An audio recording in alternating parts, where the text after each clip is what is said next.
Okay, we should be live. I believe that we are good to go. We should be live already. Let's see if everything is working, updating real quick here. But hey, it's birdie time. Welcome to the live stream. It's good to have you here. SCG, I know you can't stay for long. You got a test coming up. Hey, thanks for checking in. I watched your unboxing video. Very cool. Really enjoyed that. Got to see the Yakun discs that you got, as well as the Mentor, and I don't want to spoil it. But anyways, you got some pretty interesting discs. It was cool to watch you open them up and then go ahead and throw them. That was pretty cool. Let's see. Oh, of course, I have the sound on my laptop. Okay, so we are live. We are good. Perfect. I can see myself. Awesome. But yeah, SCG, thanks for checking in for a little bit. And anybody who hasn't checked out that unboxing video on SZG's disc golf, it's a cool little 9-minute watch. And yeah, check that out. Luke, Justin, glad to have you guys here. Thanks for being in chat nice and early, being prepared ahead of time. It's really cool. Let's see if I can get me a little bit closer here. Oh, going all over. See if that works out. Audio is good? Oh, Brent just doesn't have audio because he likes to tune in, but he doesn't like to hear me talk. I don't know, something about grating voice. I can't remember his exact words. I wasn't paying attention, but that's just the way that he is.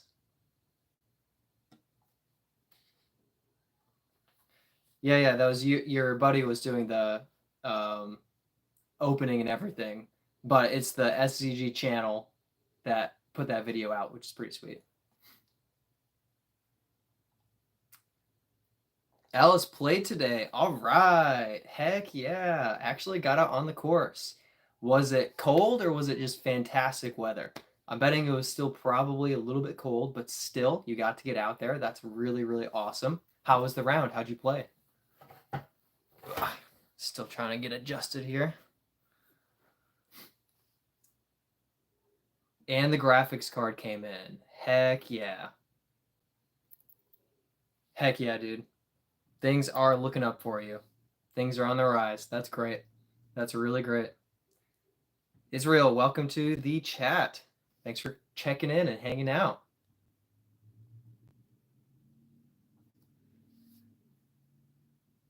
All right. MX Spike, have you tried keeping your elbow close to your body when you forehand? I have. I've tried a few different bits of form, and nothing so far has really clicked. Nothing has really worked. Keeping my elbow close to the body has kind of caused a little bit of pain. I think because I'm really contorting to try to throw. But what I've been doing in the last week is working on a different grip. When I try to throw with the palm up, that I've heard that advice online a few times, throw with the palm up. It really hasn't worked out because as I'm throwing the disc, I have this moment where the back of the disc like dips and then it comes back up, and as it leaves my hand, it wobbles all over. So what I've been trying is more like how I've observed Brent throwing, is this wrist motion is more natural instead of this kind of palm up wrist motion, which is kind of rolling over, this forward wrist swing. And also in my swing, I'm trying to change my stance. Instead of leaning backwards and kind of planting way out in front of me, I'm trying to lean to the right. And that's been helping a little bit. So a little bit of field work has paid off a little. I had a couple of throws over 300 with a tailwind, but that's rare for a forehand for me. And it felt like I was getting better like snap and spin on the disc with the throw. So we'll see what happens. We'll see what happens. Yeah, my most successful forehands otherwise are elbow out, chop forehand with something overstable. So that's kind of where I tend to lean towards in my forehands. But yeah, that grip, having that palm up idea was really not working for me. It was really, really not helping at all, among other things. All right, Ellis, pretty hot on the disc golf course. 2 down on the red layout, the easier, and +10 on the blues. But you're getting back into it, yeah, because you haven't been able to play for a long time. You've been iced out. It's been freezing. But I'm glad that you got to get back out on the course. That's awesome. Ellis also says elbow close to the body feels like a myth to me. I mainly throw forehands. He says if I can, it's more about the arm swing and the wrist flick. Definitely, definitely depends on your stance, your swing. I mean, there's a lot to it. There really is a lot to it. And it's just not natural for me. The backhand motion was natural. The form wasn't totally natural, but swinging my arm that way was. So it was easier to figure out than the forehand has been for me. But what Sullivan Tipton told me was when you are throwing kind of an overstable Anheuser chop forehand, you will come through with the elbow kind of out, up a little bit. When you are throwing flat, it's going to be a lot closer to the body, but it's not supposed to be touching. You're not supposed to like bump yourself as you're swinging your arm if that's too tight. So you want it kind of down toward your body, but not against it. And then when you are throwing a hyzer, you want to kind of drop your forearm and angle it down toward the ground. So still unnatural in a lot of ways for me, but working on it slowly but surely. And says, yeah, fingers pointed. SZG says, told yesterday when you throw forehand, you want to pretend you're slapping someone. I don't have enough experience slapping people. Maybe that's my problem. I should have been more violent as a child, and that's just kind of not bearing fruit on the disc golf course. That's really too bad. Missed opportunity. I'm not sure if it helps or if that if that's good advice or if it works for. There are a lot of little things like I've heard start the lawnmower for throwing backhand.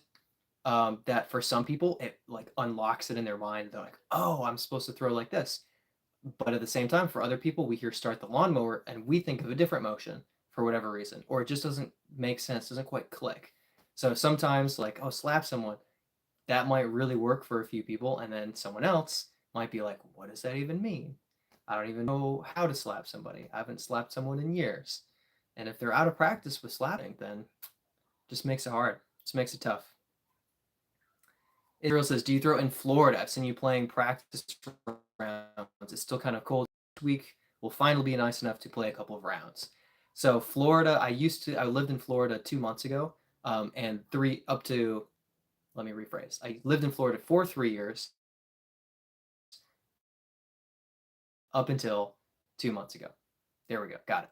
So the majority of my channel is Florida disc golf, and then I had a handful of rounds in Michigan, a handful of rounds in Charlotte, North Carolina, and then maybe a few holes in Georgia. So that's most of my disc golf experience. But now I'm in Charlotte, North Carolina. So that's where my current disc golf filming is. That's where my current location is for playing my rounds. So that's where I am, Charlotte, North Carolina. It's cool this week, but we had a 70-degree day on Saturday. Brent and I got in some practice, and it was a beautiful day. So there have been some really nice ones. But yeah, I know up north there were some snowflakes the other day coming down, keeping it cold in Michigan. So I'm sure that a lot of you guys are dealing with that weather.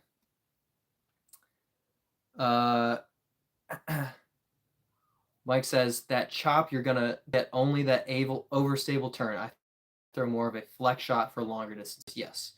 Yep. And mainly what I'm throwing with that chop is something like a cap rack or just a hurricane or some type of overstable distance driver where I'm using it as a utility disc.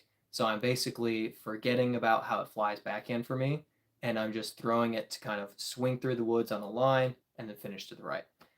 So that's kind of that utility forehand that I'm leaning toward. It's the only one that works consistently for me because I'm able to get that angle out of the hand pretty often. When I'm trying to throw flat, it's much more difficult to actually hit a flat shot or a hyzer shot to flip up. But backhand, it's much simpler. It's much more natural.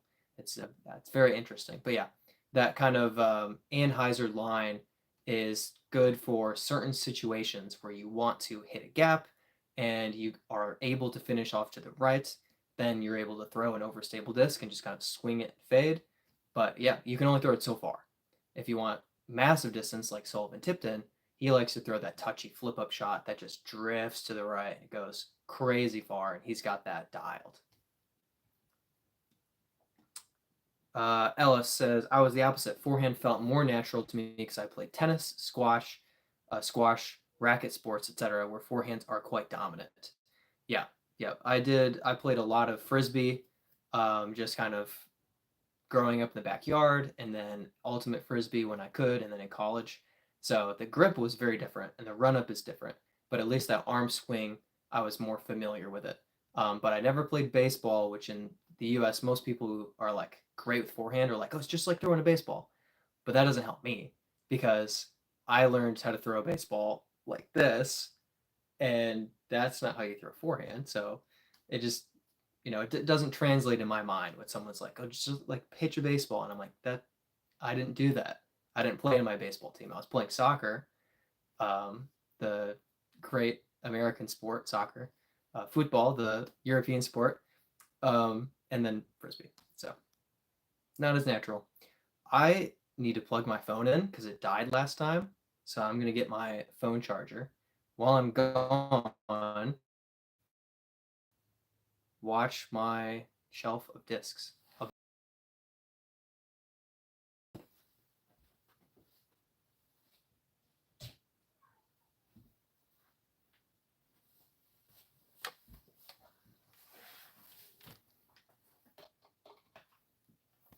All right, I'm back. Let's see if we can get plugged in here and not die. That's what happened last time. Let's see.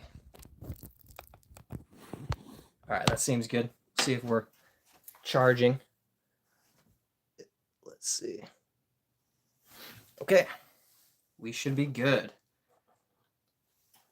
Devin, hi. Welcome to this stream. Thanks for joining. Thanks for being here. Brent says that I wanted to slap him yesterday. Coming up. So we started really well, and then we had kind of a decent in the middle stretch. And then at the end, I was feeling worn out because I had played multiple rounds the day before. Brent was like overheated and maybe getting sick. We didn't know. And we had to like quit with like 3 holes left. But we still had a good time. Brent hit a few good putts, a couple good forehands. I saved us a couple of times, had a couple bad shots. It was pretty good overall for a practice round. But we played Hornet's Nest Gold, the pro layout, and it's a brutal layout. It's long. It's long. All right. Luke says, very nice day today. 55 degrees out. That's really nice. That's really nice. I'm hoping that the weather gets slowly warmer for you guys. Lint Liquor says forehand is for amateurs, which is why Tristan Tanner and Gannon Burr and the best players on tour throw forehands constantly because it's just for amateurs. Two-time world champion Isaac Robinson being one of the few exceptions, and even Isaac and Ezra have both already broken out forehands this year and demonstrated them on coverage. So even the non-forehand guys are throwing some forehands because if you want to play at the top, you've got to have backhand forehand combo. Even Niklas Antila, who has the smoothest backhand form, prefers the forehand shot sometimes because it's a better flight path for certain holes. I don't throw the forehand very much, and it definitely can hold me back sometimes. So if I can add forehand and have both, it's just going to be better. MX Spike says, cool, just wanted to comment. Sub last week when I asked to see your most expensive disc, the Nate Sexton Firebird. Enjoy the rest of the day week. Thank you so much, and thanks for jumping in and chatting for a little bit. Appreciate you coming by. Good questions, and glad that you were able to hang out for a little. Catch you later, and maybe next week. SCG says, I need it to cool down. It's going to be in the mid-70s, low 80s. That's nothing. That's fine for Texas. Yeah, I mean, it's hot. It gets warm. I get it. Heat is heat. But I did a lot of like 3 p.m., 4 p.m. rounds in Florida in August. So I'm all the way on when it's hot outside, just deal with it. When it's cold, you stay inside and you keep your fingers. Luke says, just like Eagle, his forehands aren't that good. Yeah, just some of the craziest shots on earth from Eagle McMahon. That's all. That's all. James Conrad, another notable backhand dominant, definitely. But for sure, I mean, James Conrad popped out and won Worlds, and he's had a couple of like scorching rounds since then.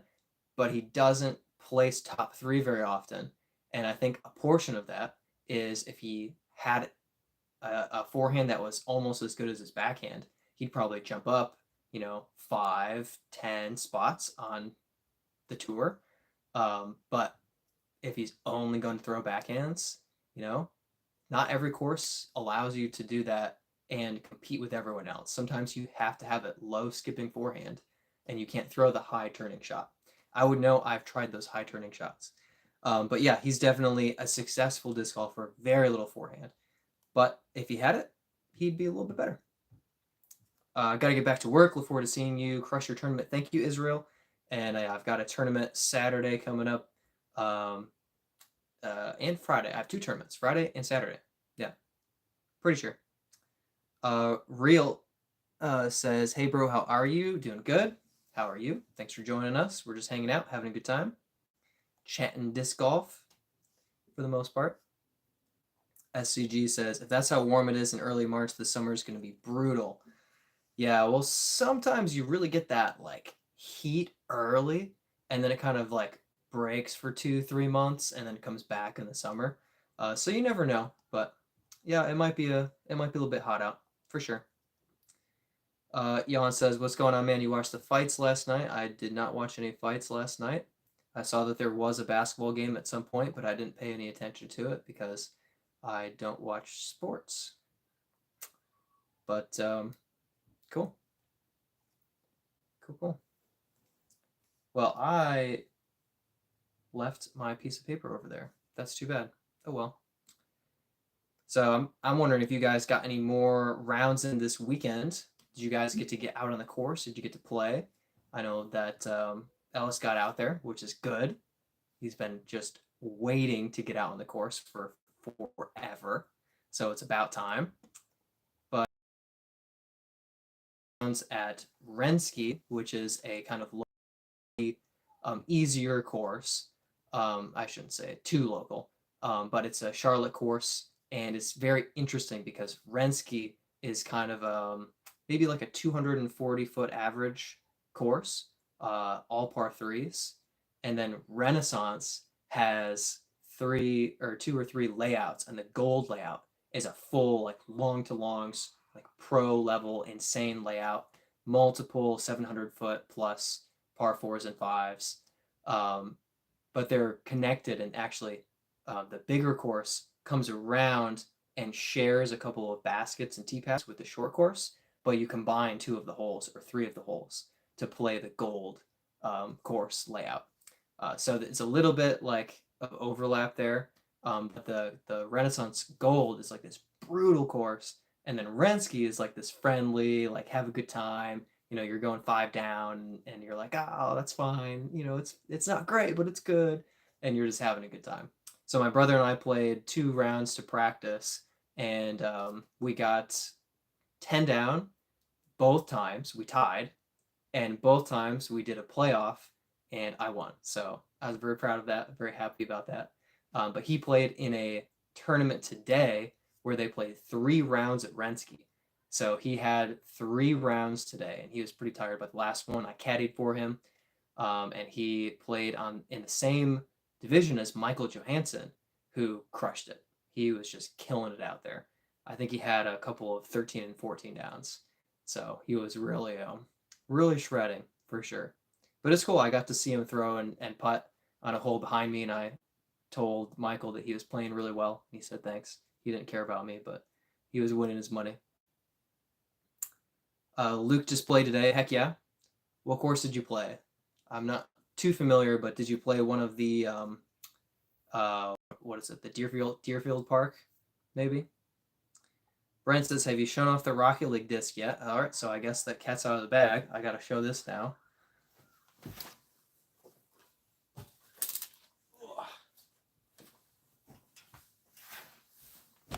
So I was going to show this next week after I posted the unboxing video, but now Brent, Mr. Spoiler himself, has already decided to spoil his own debut on my channel in long form content. But he gave me this Rocket League stamped Force. That is pretty sweet. My favorite chat in Rocket League is calculated. So this is like such a fantastic disc. I don't know if you can really see it super well. Try to keep turning it so that you can get a good look at it. But it's pretty awesome. I do spend some of my time when I am playing video games playing Rocket League with my buddy Sam. He's very good. I am decent. But when I saw this stamp, I was quite jealous, and Brent was kind enough to gift it to me. So this is a Force that I don't think I will be throwing. I think this will be a shelf disc. I think it will join my Legend of Zelda buzz. Brent says it's a sneak peek for the unboxing. SZG says don't show it. I didn't read your chat in time. Brent's trying to hype it up. Yep. It's going to be a fun little video. Brent has the Ledgestone mystery box. He got the Ledgestone mystery box. And it was pretty fun. It was pretty fun.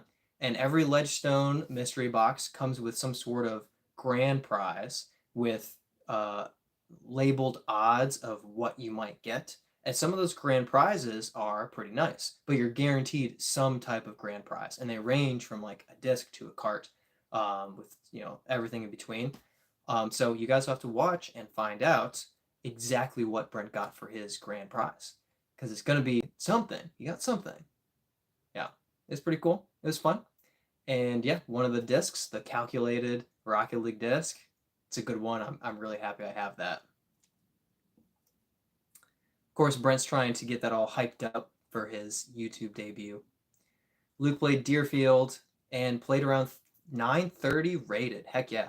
Luke's headed straight toward 900 rating. He's been headed that way for a while. He's getting close. So putting out some 900 plus rated rounds in practice is good prediction of his future ratings updates. My ratings update, speaking of days from now, I think I only have like 1 or 2 tournaments that are actually going to be part of the ratings update. And my last tournament was like 944, 946 rated. So I don't think I'll be going up in my rating. I think I'll be staying the same or going down 1. I don't think I played enough tournaments to like hurt my rating, but it's not going to go up. Meanwhile, Brent is probably going to go up. Brent says, I mean, the grand prize is always something. Yes, it is. Supreme Leader says, there is no force in the world that can block the powerful march of our army and people who are holding high the banner of the sons of great comrade Kim Tu-sung, Kim Jong-tu. Well, how about for a greater force? Much cooler. Much more worthy of your attention and focus. But thanks for joining us.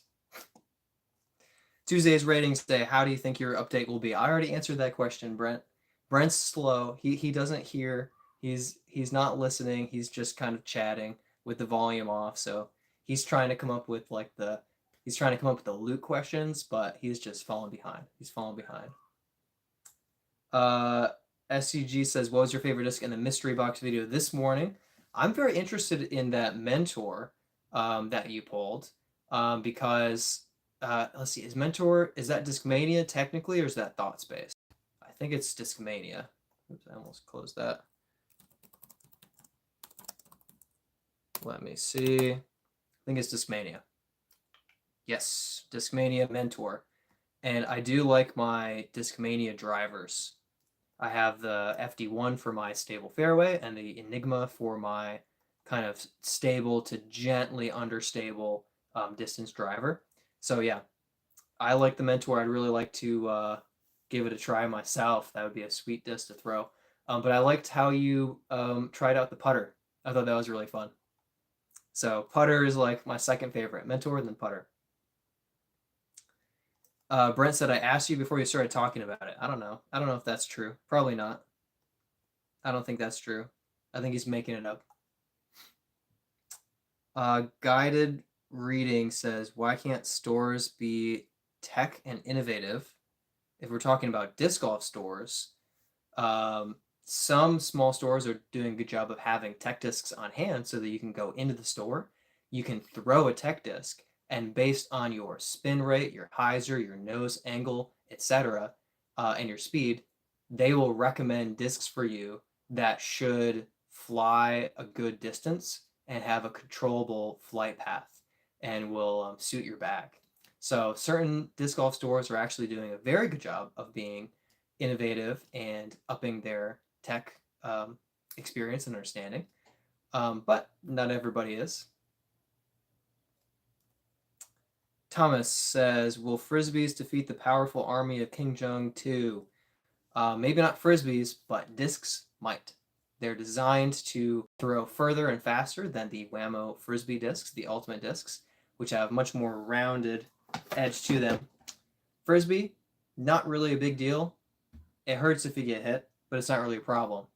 Driver, that's a problem. So we've updated our tech. Have you updated yours?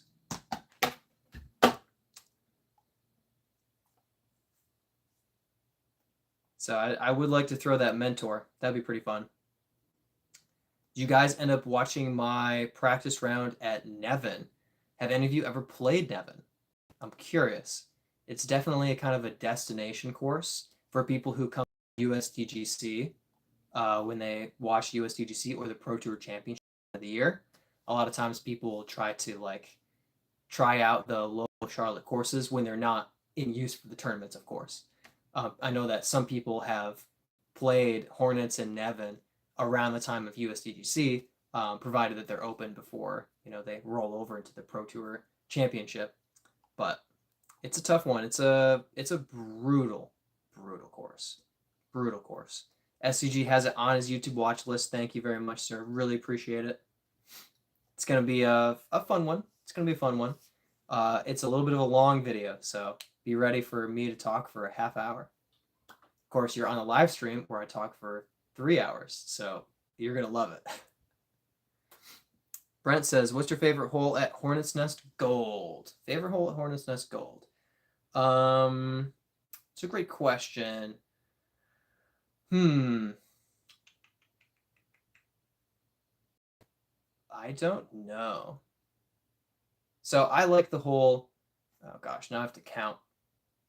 1, 2, 3, 4, 5, 6, 7. I think hole 7, the par 4, where you have to throw and move a little bit right and then throw again, moving right.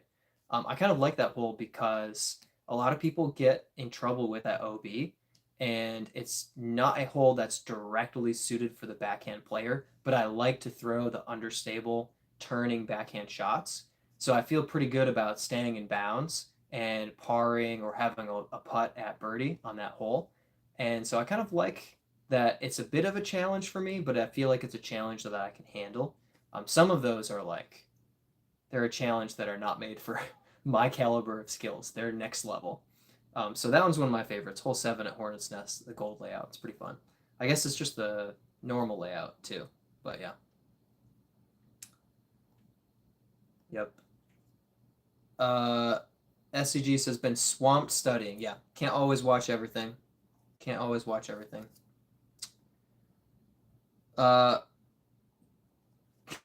Guided reading says, sorry, I meant retail stores cutting down shelf fraud. I am not familiar with retail stores security, so no idea. Brent says, along the road. Yes, yes. The one that's along the road, which plays as OB, bending to the right, and then you follow that toward the pin. Obviously, you know the hole that I'm talking about. But yeah, that hole is fun. It's a tough one.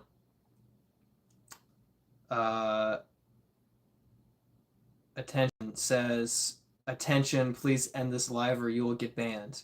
We have all the power here, so we can ban you. But thanks for letting me know. Yeah, I'll be on the lookout for that. If I get banned, you warned me, so I should have listened.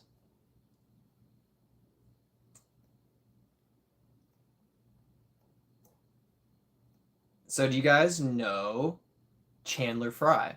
Are you familiar with the disc golfer Chandler Fry? Also known as Chanimal. Yeah. He's got a beard, a little bit of facial hair. He's pretty good.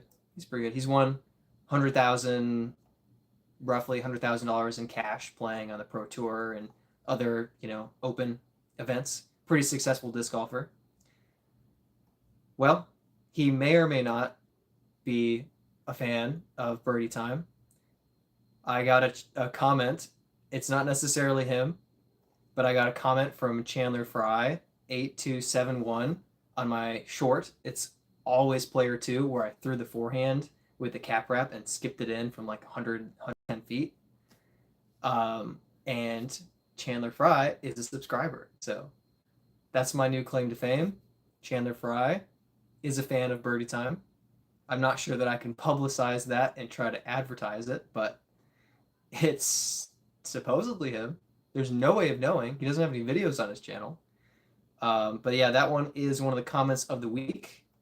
Other comment of the week was someone who watched my triple bogey of the week, where I titled it "My Forehand Only Round Was Really Rough," and he watched me throw 3 forehands and kick OB on every single one of them, or roll OB, and he told me to learn to backhand. So I think I'm going to start doing that. I'm going to really dig into understanding the backhand form, because the forehand, clearly it's not good enough. I need to learn how to backhand. So if I can just get backhanding down, I might actually be kind of decent at this sport. So I think that's where my focus is going next. I'm going to think about backhand form. Yeah, so that's where I'm headed. That was really good advice. I think I'm gonna really learn something from that. That was very helpful. Brent says, "Don't get banned." Luke says, "Why is your hair starting to look like your brother's?" My hair is starting to look like my brother's because I got a haircut a few days ago. That's it. It'll just grow right back out and not look like my brother's. But when I have a fresh haircut, it looks a little more similar to his. Yeah. Yep. But that is the answer. Just a fresh cut. Just a couple days old. Uh, Brent says, like me, I'm guessing you're talking about my hair, maybe. And Brent says, Luke, let's be honest, they look alike anyway. Yeah, our haircuts don't really look too much alike, though. I would say that it's definitely an observation that my hair looks more like my brother's when it's cut shorter. Because when I have it grown out a little bit longer, it doesn't look all that similar to my brother. I definitely have a different, um, you know, tousled look to my hair than he does. It just looks neater now because it's a fresh cut. SCG, oh, here we go. SZG says, my claim to fame is that Will Ferrell saw me in the airport when I was 3, licking the floor, and told my parents that he thought I was funny. That is great. Hey, if it doesn't make circumstances, if Will Ferrell thinks that you're funny, you're funny. You have that for life. Will Ferrell said that you were funny. Doesn't matter exactly how that happened. Everyone knows that Will Ferrell said that you're funny. You've got that for the rest of your life. Luke says, not to be mean, but Brad looks the best. Aw, thank you. It's just the whole package here. It's just hair kind of just everywhere, and then where the spots that don't have hair, it's just a balance. It just works out. Faded Dolphin, tips on getting distance on backhand. Ooh, that is a great question. So I would say there's a lot that goes into distance with backhand. Let me ask you this: how do you know how far you normally throw backhand?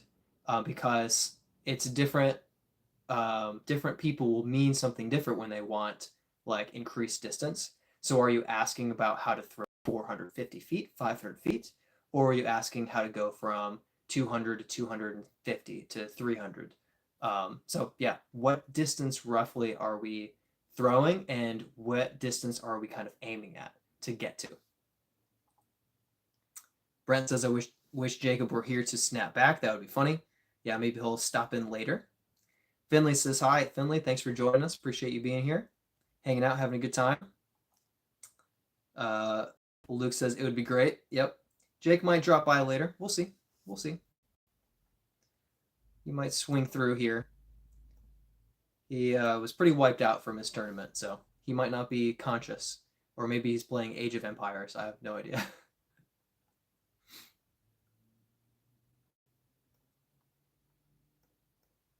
So I'll give a quick little update to the monetization status of the channel. We are 84% of the way to that full monetization status, up 3% from last week. So we're on a nice pace to kind of cross that 4,000 mark in the next month or two, which is great. That's great. That's what I'm hoping for. Maybe 5 or 6 weeks, we'll kind of cross that mark. Maybe if we have some live streams that do really well, it'll speed up the process some, but we'll see what happens. We'll see. We'll see. But I'm pretty happy with the progress. We're definitely headed in the right direction. Luke says, who's better, you or Jake? So I would say that my brother will average over time playing a little bit better than me still. And I thought I was very close to crossing past him, but I have not played amazing in the last 2 months. I've had a couple of good rounds, but he's definitely averaged a little bit better than me. And he's rated higher than me, 15-ish points higher than me right now, 14. I can't remember. Something like that. So he's still rated higher than me, and my rating took a little bit of a hit. I think his stayed the same or went down 1, and I went down 4. So over time, I'm still catching up, and I think by the end of the year, it's going to be very close. But I beat him the last 2 times that we played, so I guess I'm better than him. What can I say? Brent says, Wingit you playing? Are you saying am I going to practice at Wingit? I'm going to probably practice Tuesday or Thursday at Wingit. That's my plan. Yeah, but yeah, we're playing Friday and Saturday because Brett and I are signed up for a Friday morning tournament at Wingit. Wingit 3. What's Wingit 3? Are you saying like a Rensky 3? You're saying a Wingit 3? Am I going to play Wingit 3 times in one day? I'm behind. I don't. Brent's mind works in mysterious ways, and I've just kind of lost it a little bit. Okay, it's like the event your brother did today, but Wingit 3 rounds. Okay. Ooh, I don't know. 3 is a lot. I would think about it. Yeah. Is there one coming up, or are you making this up? I'm so lost with what Brent's thinking. If there's one coming up, I'm not ready to like sign up next week. But if it's like potential, yeah, I would potentially do that. Yeah. Lucian says, are those frisbees behind you? Close. So they are like frisbees, but this is a frisbee, an ultimate frisbee. And these are disc golf discs. They're pretty clearly designed differently than the frisbee. And the discs are all designed to first fly faster and further than a frisbee is. But second, they're designed to fly differently than each other. So a disc golf disc has flight numbers, speed, glide, turn, and fade that determine how it flies through the air. So a disc like this is an octane. It's designed to fly straight and maybe drift a little bit to the right and then fade left at the end. And it'll go between like 300 to 400 feet for somebody who throws like I do. But a disc like this is very overstable, Calvin Heimberg Destroyer. And when I throw this disc, it pretty much goes left right away. But a disc like, let's get the Mamba. This Mamba, when I throw it hard, it's going to actually turn over to the right into a roller and roll on the ground. And then there's everything in between. There's slower discs. And so these are designed to be played on a disc golf course and playing, pretty much the rules of golf where you're aiming for par or birdie, but you use discs. And when you get close to the basket, you pull out a putter. Got a putter. pull out a putter, which is designed to not fly as far or as fast, and rather aim at the chains and get into the basket.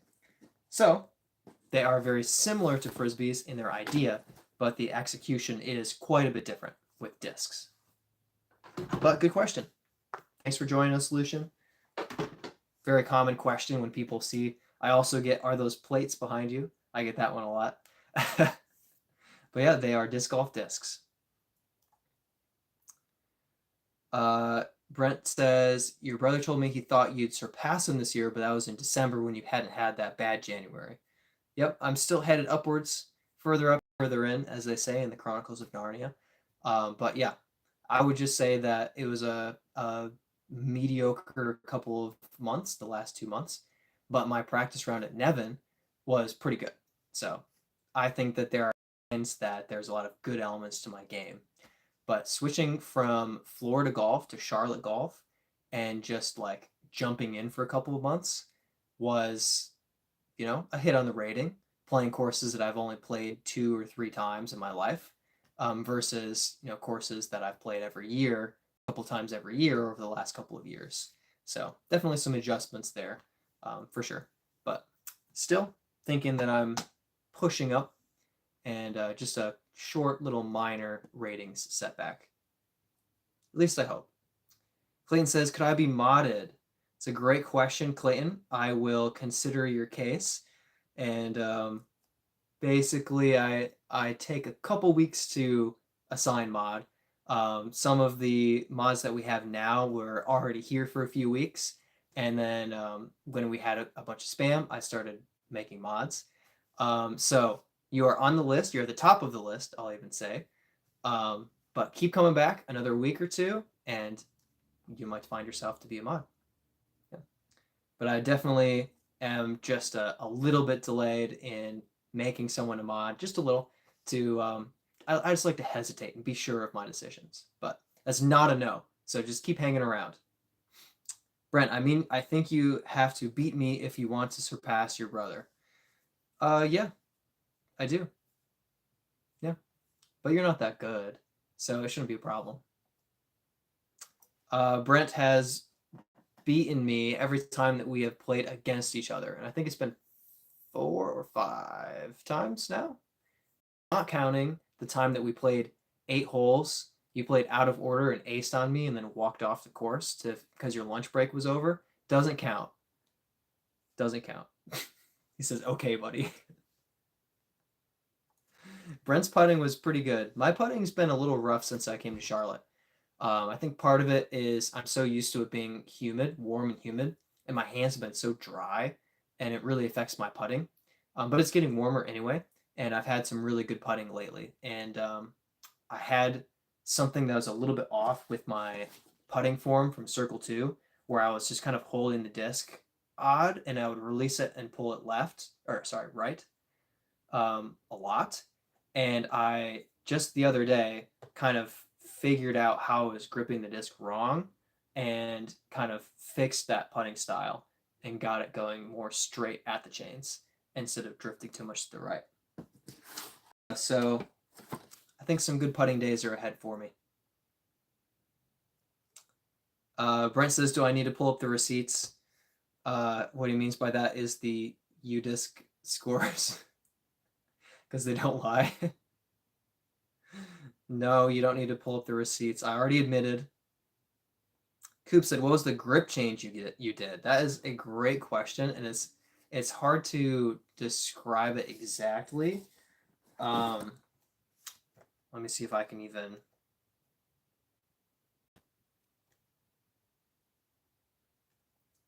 So I think I was giving a little bit too much spin, like wrist, and I was trying to use my push putting style, but at the very last second, I was kind of this is how I was gripping it. I was kind of like spinning it a little too much with my wrist, and I would just drift it right and miss on the right side. And what I changed to is very similar, but I think I moved these fingers further down a little bit and angled the disc with a little more hyzer, so that when I do putt, it does come up to flat, but it comes out of my hand popped up a little bit better because I think my fingers were too far forward and I wasn't getting the push putt pop out of my hand like that. So when I started bringing it back a little bit, I started getting that pop better. So that's probably not helpful. Um, it's very like mental, but also it's this tiny little thing that really affects the nose angle of my putt. The way that it leaves my hand, obviously determines where it's going to fly and where it's going to hit the basket or the chains, hopefully. And so I think I just had that a little too far forward with my back fingers and was giving it a little bit too much of that spin at the last second, was pulling them right. And I kind of shifted my fingers back a little bit and I started popping it up and dropping it in more consistently. So Coop says, that makes no sense. I wish I had a more consistent release. Yeah. I mean, do you spin putt or push putt? I'm trying to recall if you've told me. But it's definitely it's such a detailed thing to putt better, and it's very difficult to try to teach someone to putt a certain specific way because you really have to figure it out for yourself. But also, make some progress in their own putting work. Yeah. Anyway, that probably wasn't super helpful, but if you're a spin putter, then you're probably going to want to make sure you're hooking that finger. Oh, I saw a bunch of like static on the channel. Did you guys all see that, or was that just my computer freaking out? It's back to normal. So let me know if you saw like weird coloration and zigzag stripes and stuff, or if that was just me. Maybe I even imagined it. But anyway, if you're gonna spin putt, you're probably going to want to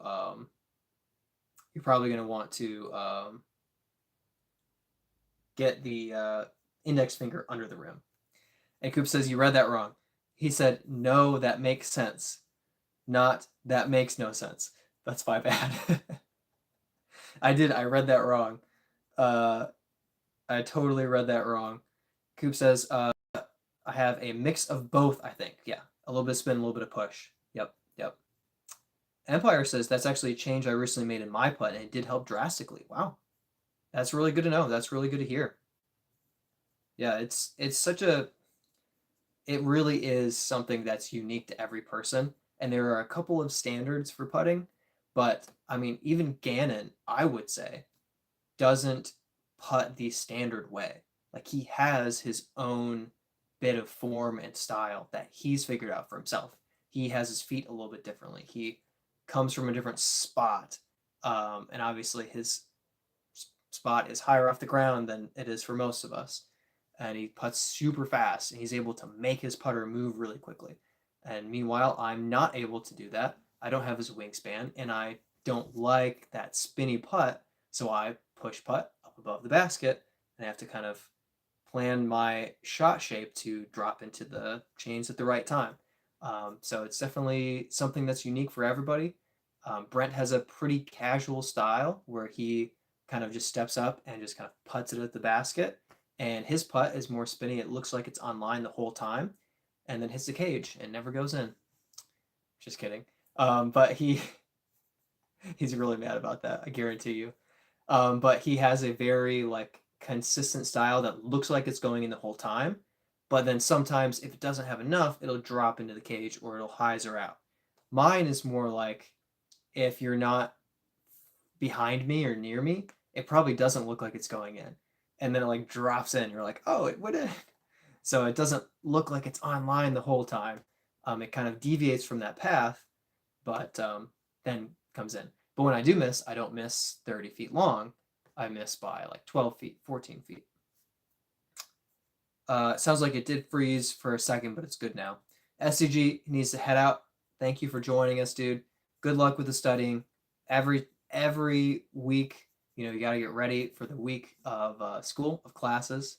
So don't blame me, but appreciate you hanging out for a little bit, and we'll catch you soon. Shadow says, question, New York Yankees or Pirates?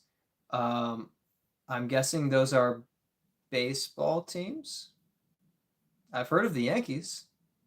Pirates are a team of some sort, I'm sure. I prefer disc golf. So, but if I had to pick, I guess I'll root for the Pirates because the Yankees are more well known. So I'll root for the quote unquote underdog. Yeah. Justin says, "Is there a flight number you change on your wardens?" Wow, that's a really good question. I think no, because the only flight number I would want to change on a warden would be glide, and I would want more glide for throwing, but I would not want more glide for putting because I like how much control I have over my putt. And I really don't like missing and having long comebackers. All right, Shadow says, all right, Pirates. I picked the right one. Brent says, I like having 34-foot comebackers. Yes, he does. I've witnessed it. It's true. He likes having those comebackers. And he makes them, you know, every once in a while. Yeah, it's definitely it's it's interesting. It takes a lot of effort to practice putting. And if you guys did watch my putting video, there aren't that many there aren't that many pieces of advice that I gave that were like standard for everyone. This is the right way to do it. I really talked a lot about try this, maybe this will work for you. Try this, maybe this will work for you. This is something that I think about that's helped me. This is something that helped, my game get to the next level. And there's just this hope that some of it helps. Um, but I've watched putting videos where the person will say, "You never want to do this," and I'm like, "That's how I putt." I've heard you never want to lean forward on your putt, but that's what a push putter does. Forward and push the putter toward the basket, and it's the style. It's how you generate your power. You need to be leaning forward a little bit, and when you're straddle jump putting, you need to be leaning forward so you have time to and space to swing your putt forward as you step or jump. So I was like, this is just not good advice. It might be fine specifically for spin putting only. Maybe you don't want to lean forward. Brent, you can tell me. Do you lean? Are you supposed to lean forward when you spin putt? But to just give that universal thing, I don't like that. I don't like those universal. Don't do this. Oh, just make sure you do this. I don't know. It kind of bugs me because putting is so individualized. And someone like Matty O, if he listened to stuff like that, he'd probably not be as good of a putter. But he puts his own way and they go in. Brent says he doesn't just straight up. So I don't remember if the guy was saying you want to lean back, but he's definitely said don't lean forward. So it's probably for the spin putt, you probably don't want to lean forward. Empire says, what is one disc you could never see leaving your bag? Great question. Two of the discs, I always, whenever someone says what's one disc, I always say, so a couple of the discs that I love. Two of the discs that I just can't see leaving the bag. I'm gonna say three. So the Echo, I just can't imagine that I will stop bagging an Echo. It's just such a perfect mid-range, straight gap hitting. This one's a touch more stable. The older one's a little more flippy, so I can shape it a little bit. But I'm just throwing a straight shot down a tunnel, and it's gonna land, and it's just not going very far. It's flying, but when it lands, it doesn't go anywhere. It's just a mid-range. Echo and Brave. The Brave at a 7 speed with 6 glide is just such a really great controlled fairway driver, but it has sneaky good distance. And I don't throw distance drivers much further than I throw the Brave. The flight path might be different. It might be easier to throw the distance driver, but I can push the Brave in a turnover shot about 330, 350 feet, and it's just drifting right the whole time and it lands so softly. Or I can do a flip up straight shot and kind of drift a little bit to the right or hold straight and then fade out a little bit. But the usefulness of the Brave gap hitting and throwing controlled but decently glidey shots in the woods is just so fantastic. So Echo and Brave are kind of those top two picks for me when I'm like, man, what could I not give up? Just both of these discs are so great. And then of course the soul is in the bag. It's in there and it's there to stay. But that's kind of a shot shaper for sure. Yeah, Coop says Isaac Robinson. I got the 2-time signature on here. I got to meet Isaac at a fundraiser tournament. My brother and I drove down to Georgia, and he and Alden Harris were running a little fundraiser. And so I got Alden to sign a Discmania FD1, and I throw this all the time. And then I got Isaac to sign my Brave, which I throw all the time. So I do bag both of these with the signatures on them. I try to have a pro signature disc that I keep on the shelf, but I'm also trying to get a kind of a single signature on a few of the discs that have been in the bag and are staying in the bag. But I also feel like if I lose it, it won't hurt as much if there's only one signature on it compared to my Enigma that had like 12 FPO signatures and then I lost it. That one hurt. That one hurt. Yeah. Isaac said, what did he say? He said about the Brave that he likes a different disc that has a tiny bit more glide to it, I think. I can't remember what disc that was. Man, but he did say that he threw the Brave and he liked it. There would just happen to be a different disc that he thought went just a little bit further for him.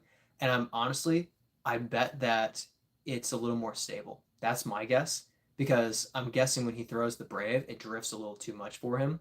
So I'm guessing that he picked a disc that's a little more stable. So for him, it goes further because it doesn't turn as much as the Brave would. Man, I wish I remember what that disc was called. He said it in one of his Instagram posts about his bag and the new discs that he was bagging and trying out. And yeah, he likes the Royal Grand Plastic. I told him it's a really good plastic and I love it. And he said that he likes it too. And he really likes the Latitude fairway drivers, that he's found some really nice ones. Yep. Definitely a couple discs that I can't do without. It'd be tough for me to give up the Wardens too, but I do have some. I could putt with I'm gonna spill disc everywhere. The P2 worked really well for me. So if I had to change putters, it would take me time to fully get used to it, but I could do that. I could putt with different putters. But I still stick with the Wardens. They've been with me through thick and thin, so they've done well for me. And they've hit some pretty good putts on the channel. So shout out to the Wardens for being long lasting in the bag as well. Yeah. Need some water. We're almost an hour in. I need some water.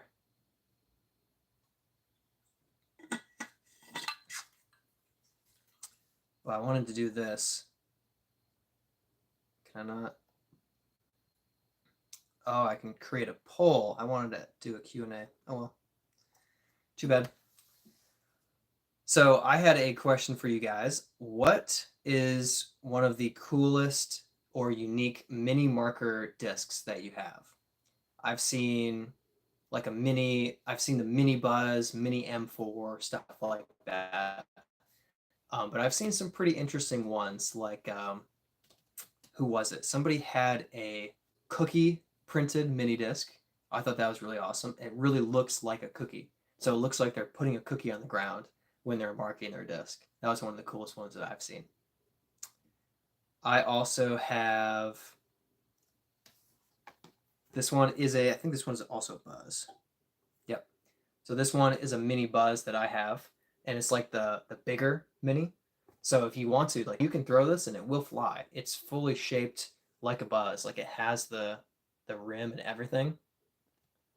And of course it has a pretty nice little stamp there. I haven't thrown this yet, but I do have an M4 that I've thrown a few times. That's a pretty cool mini. But yeah, you can definitely rip on this if you really want to. And then my other coolest mini, I couldn't find it because I packed it away for the move, but it's a 3D printed Spider-Man mini marker that Luke made for me. That's my coolest one. The Coop says the one I use right now is a cool pink one from the DGPT Championship last year. That's really cool. That's really awesome. So How did you win? Like um, what type did you win, a raffle or something? Or like a putting game? I'm very interested in that now. But yeah, DGPT Pink Mini, that's pretty sweet.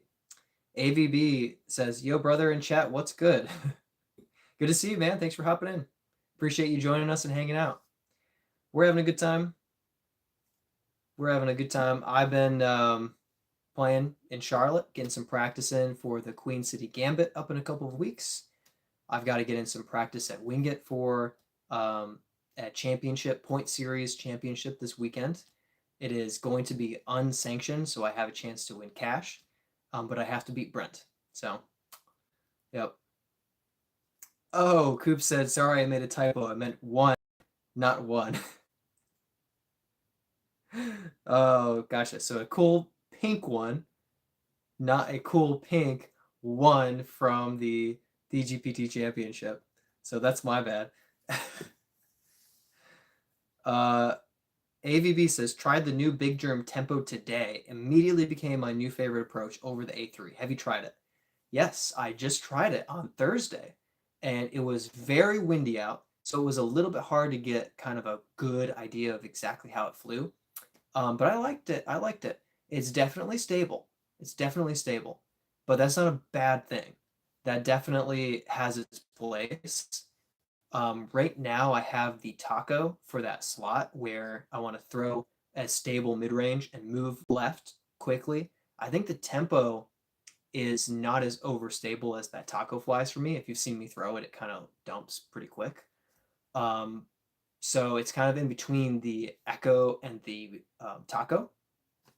The echo and the taco have the tempo right in the middle.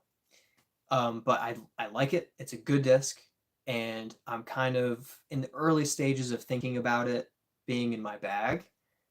So we'll see if that happens. My making the bag is a pretty strict thing at this point. A disc has really got to impress me or just absolutely be a line that I need to make the bag because the Enigma is pretty settled in the bag. The FD1 is pretty settled. The Cap Wrap or Raptor, pretty settled. The Echo is really settled. Soul, Zone, like those are all like discs that I'm long term keeping unless the disc comes out of nowhere and just wows me.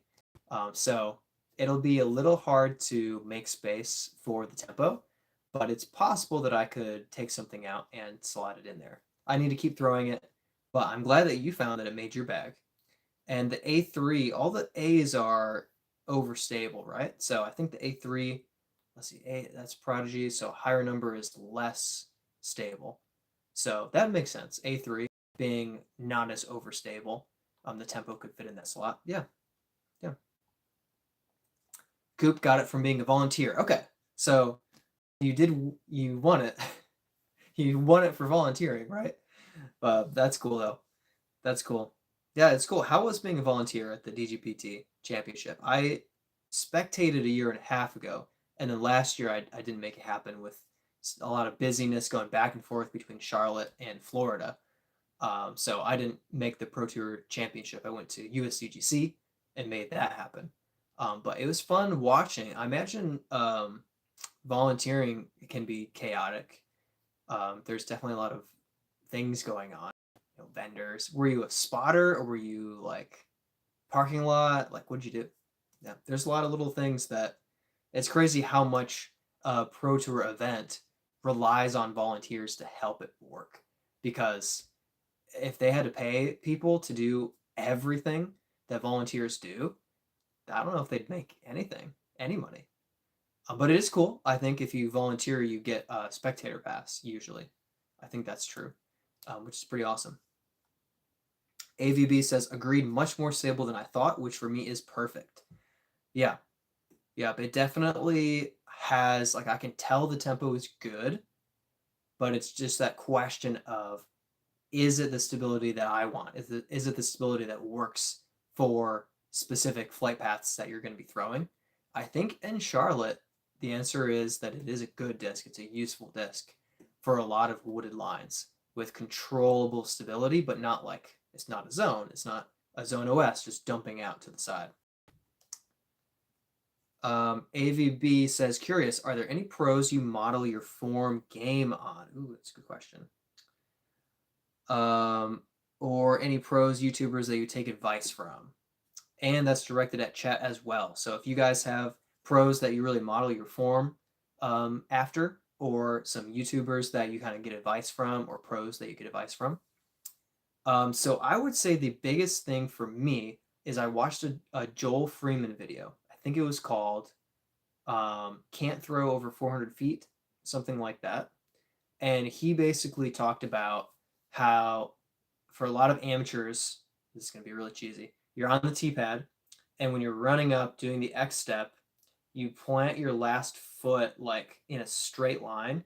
And he demonstrated you want your plant foot to be off to the side so that you have a gap between your feet. And that allows you to open up and reach back further and use your hips and come through with a lot more power.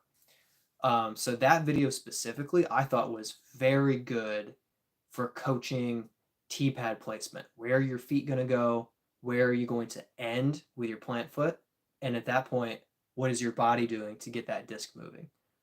So I thought that one was really good. I can't say that I've watched more of Joel Freeman's stuff, but that specific video really stands out to me because it was good, helpful advice. Um, Otherwise, any way that I can be more like Isaac Robinson is good. But I don't necessarily specifically model my form after after him.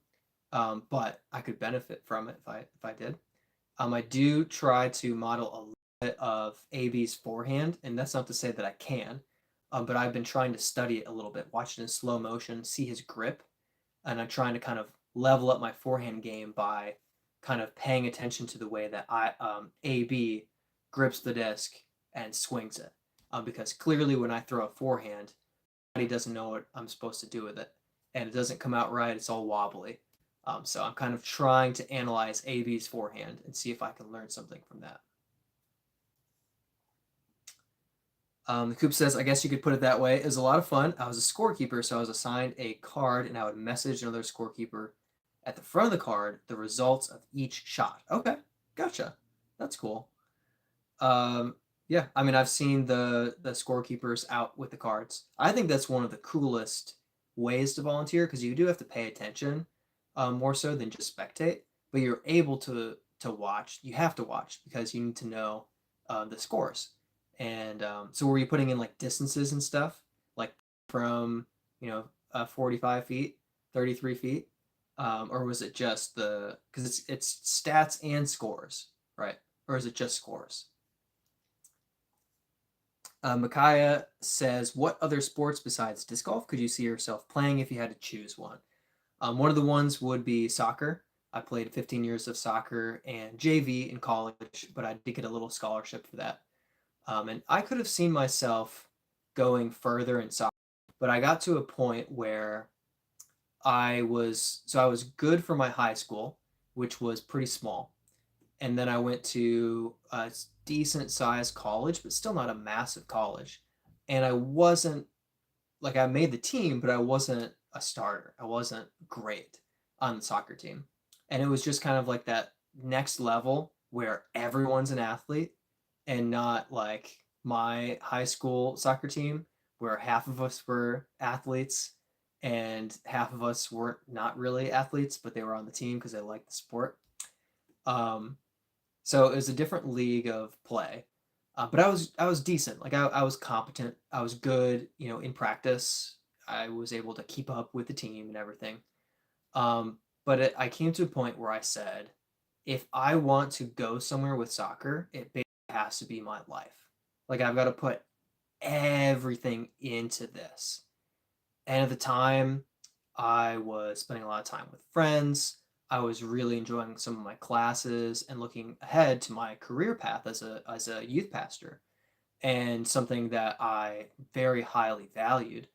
And I said, I just can't put my whole life into this. And so I wasn't good enough to just carry me through to success in soccer. And what I needed to put in was a lot. And so I said, it's not worth it. I'll keep playing on the team and keep working hard, but I'm just not able to give it enough to take it to the next level. But I had the I think I had the physical and mental potential to level up and play at a decently high level comparatively. So soccer is probably the first one that I would pick. I was also pretty decent at ultimate frisbee, although now I can't throw a frisbee, so I couldn't really say that anymore. But yeah, at the time when I was playing soccer, I was quite good at ultimate frisbee. Yeah, but yeah, I have to say soccer. Yeah, but I can't run as far. I would I would play midfield, so I ran like 10 miles a game if I played basically the whole game in high school. But I don't have that. I don't have a 5:15 mile anymore. That's behind me. Great question. Empire. I like to watch a lot of pros YouTubers. Can't say exactly who says what I do. Who says what? But I do like to absorb any knowledge they give. Sometimes something clicks when it's insightful. I think that's really great because I've heard different bits of form described differently. And one time I hear it, I'm like, that I just don't get it. That doesn't make any sense. And then I hear the same thing from someone else. I'm like, oh, that completely makes sense. So I'm a big fan of um, listening to, considering what different people say and how they say it differently, because sometimes it might really click. So I think that's really great. I think that's really insightful. AVB says definitely model my forehand on Germ and backhand on Gibson. I know Gibson was doing a lot of Drew was doing a lot of educational disc golf for YouTube viewers a couple years ago. I don't know if he has more recent stuff. I saw that like 2-3 years ago. He had a lot of advice about form. It's pretty clear that he figured it out. Like he does not have the most athletic, tallest build, but he is very consistent and smooth with his form. So he is able to throw far and throw well because he figured out disc golf form at a level that is still beyond me, definitely beyond me. Forehand on Germ, that's a really good choice. Um, Germ, Big Germ, Gannon, AB, Tristan Tanner. You can't go wrong with their forehands. Calvin's is good. Ricky's got to go there. If Todd Disc Golf was here right now, and I didn't say Ricky first when I was talking about forehands, he'd be so upset. He loves him some Ricky. But yeah, Durham, good choice. He's smooth with it. He's smooth with it. The Coop says, "Yep, put in distances once I got to C2. Otherwise, I'd message if it was fairway, hit, off fairway, OB, etc." Okay, that's cool. That's cool. Yeah, that's I wouldn't be able to just immediately handle that as a scorekeeper. But I like to take those stats in UDisc. So it's really cool that you're able to do that. It gives so much more insight into the sport when we know how far away and fairway versus off fairway hits for the pros. If you ever watch the Tour Life podcast with Brody and Yuli, they have Edwin Stats, who uses, I think, Statmando's stats, and he does a really good job of bringing out very interesting um, analysis of the Pro Tour players. And sometimes, like if you look at Calvin, I think one of the notable things for Calvin was that he's like one of the highest greens in regulation C2 and like one of the highest parked percentage. But he's not as high of a birdie rate, I think, as Gannon is, because Gannon might not be as close, but he hits every freaking putt, and Calvin would miss low sometimes. So some really very interesting things that, yeah, you see it happening, but when you have the stats, it's like, wow, like you can actually see the numbers. Very, very cool. Josh G says, "Man, had no idea you were a Christian." Yeah, definitely not something that I'm trying to hide or anything, but of course, if you haven't seen the moments on the stream or on the channel where I've been more open about it. But yeah, went to Cornerstone University in Grand Rapids, Michigan. Spent a couple of years as a youth pastor in Grand Haven. Really, really enjoyed it. But since moving to Florida and now to Charlotte, I'm involved with church, and actually participating in an apologetics class that I'm really enjoying and hoping to help co-teach soon in the not the whole class, but like a class. Um, but yeah, yep, that's me.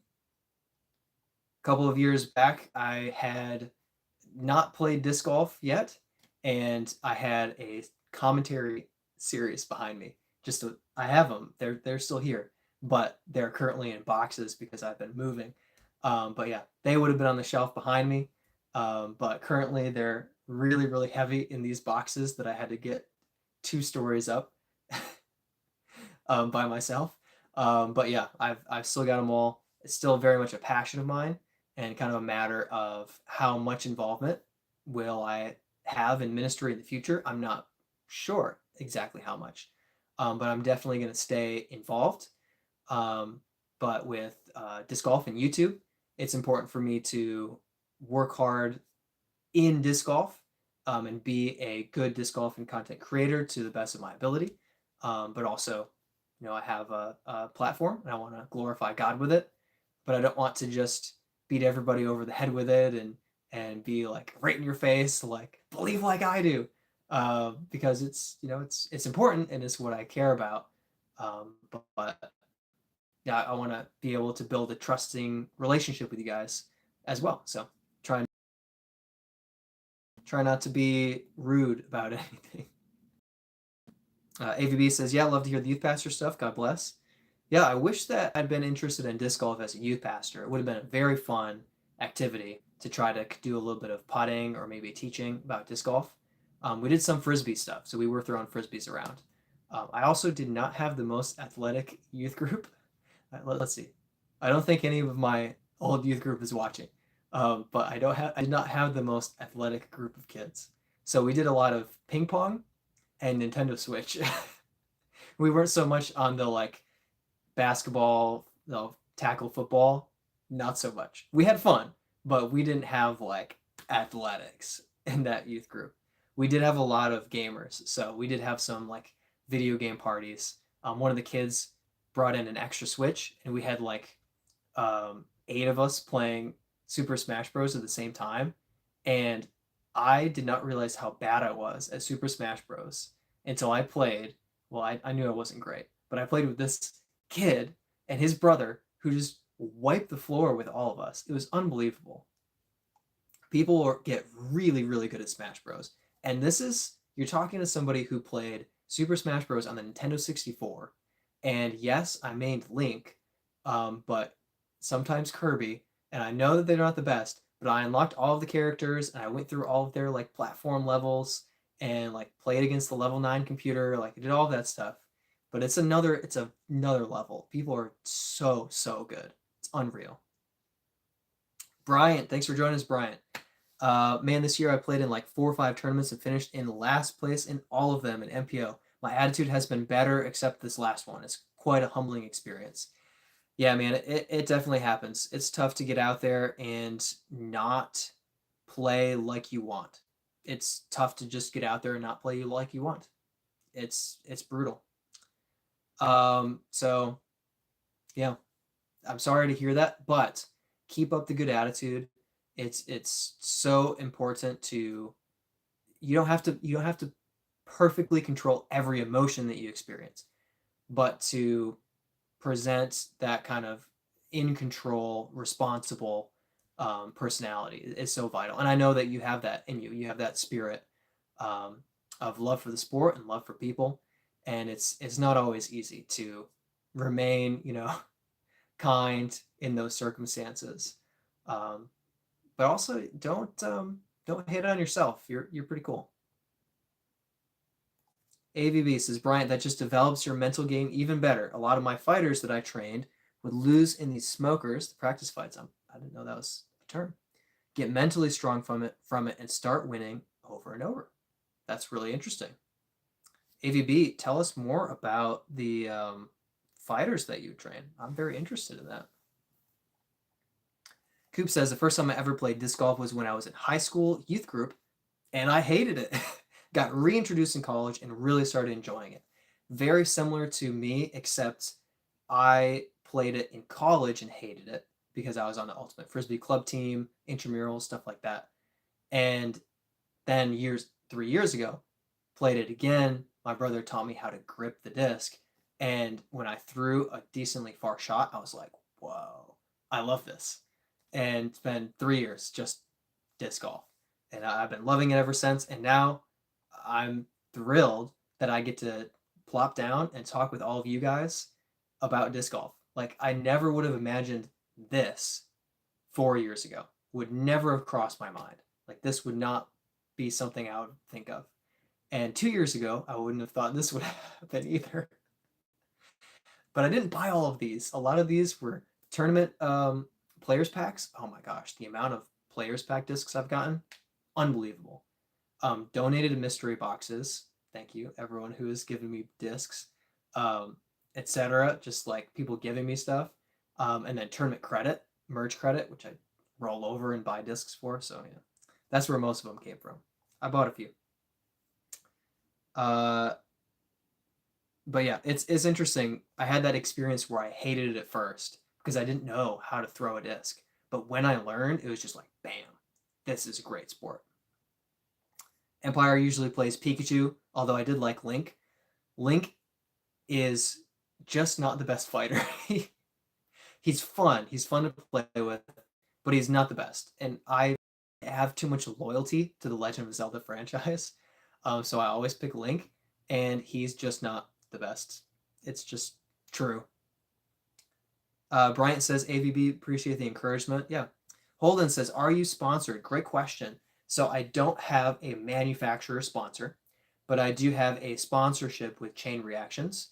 And Nolan Peterson runs local tournaments, and he sells discs and does some stuff like that. And so I am on his Catalyst team. So I get a discount to some of his tournaments, and got a couple of shirts from him and stuff like that. And there's some player events that are really fun. So it's definitely kind of an introductory level sponsorship.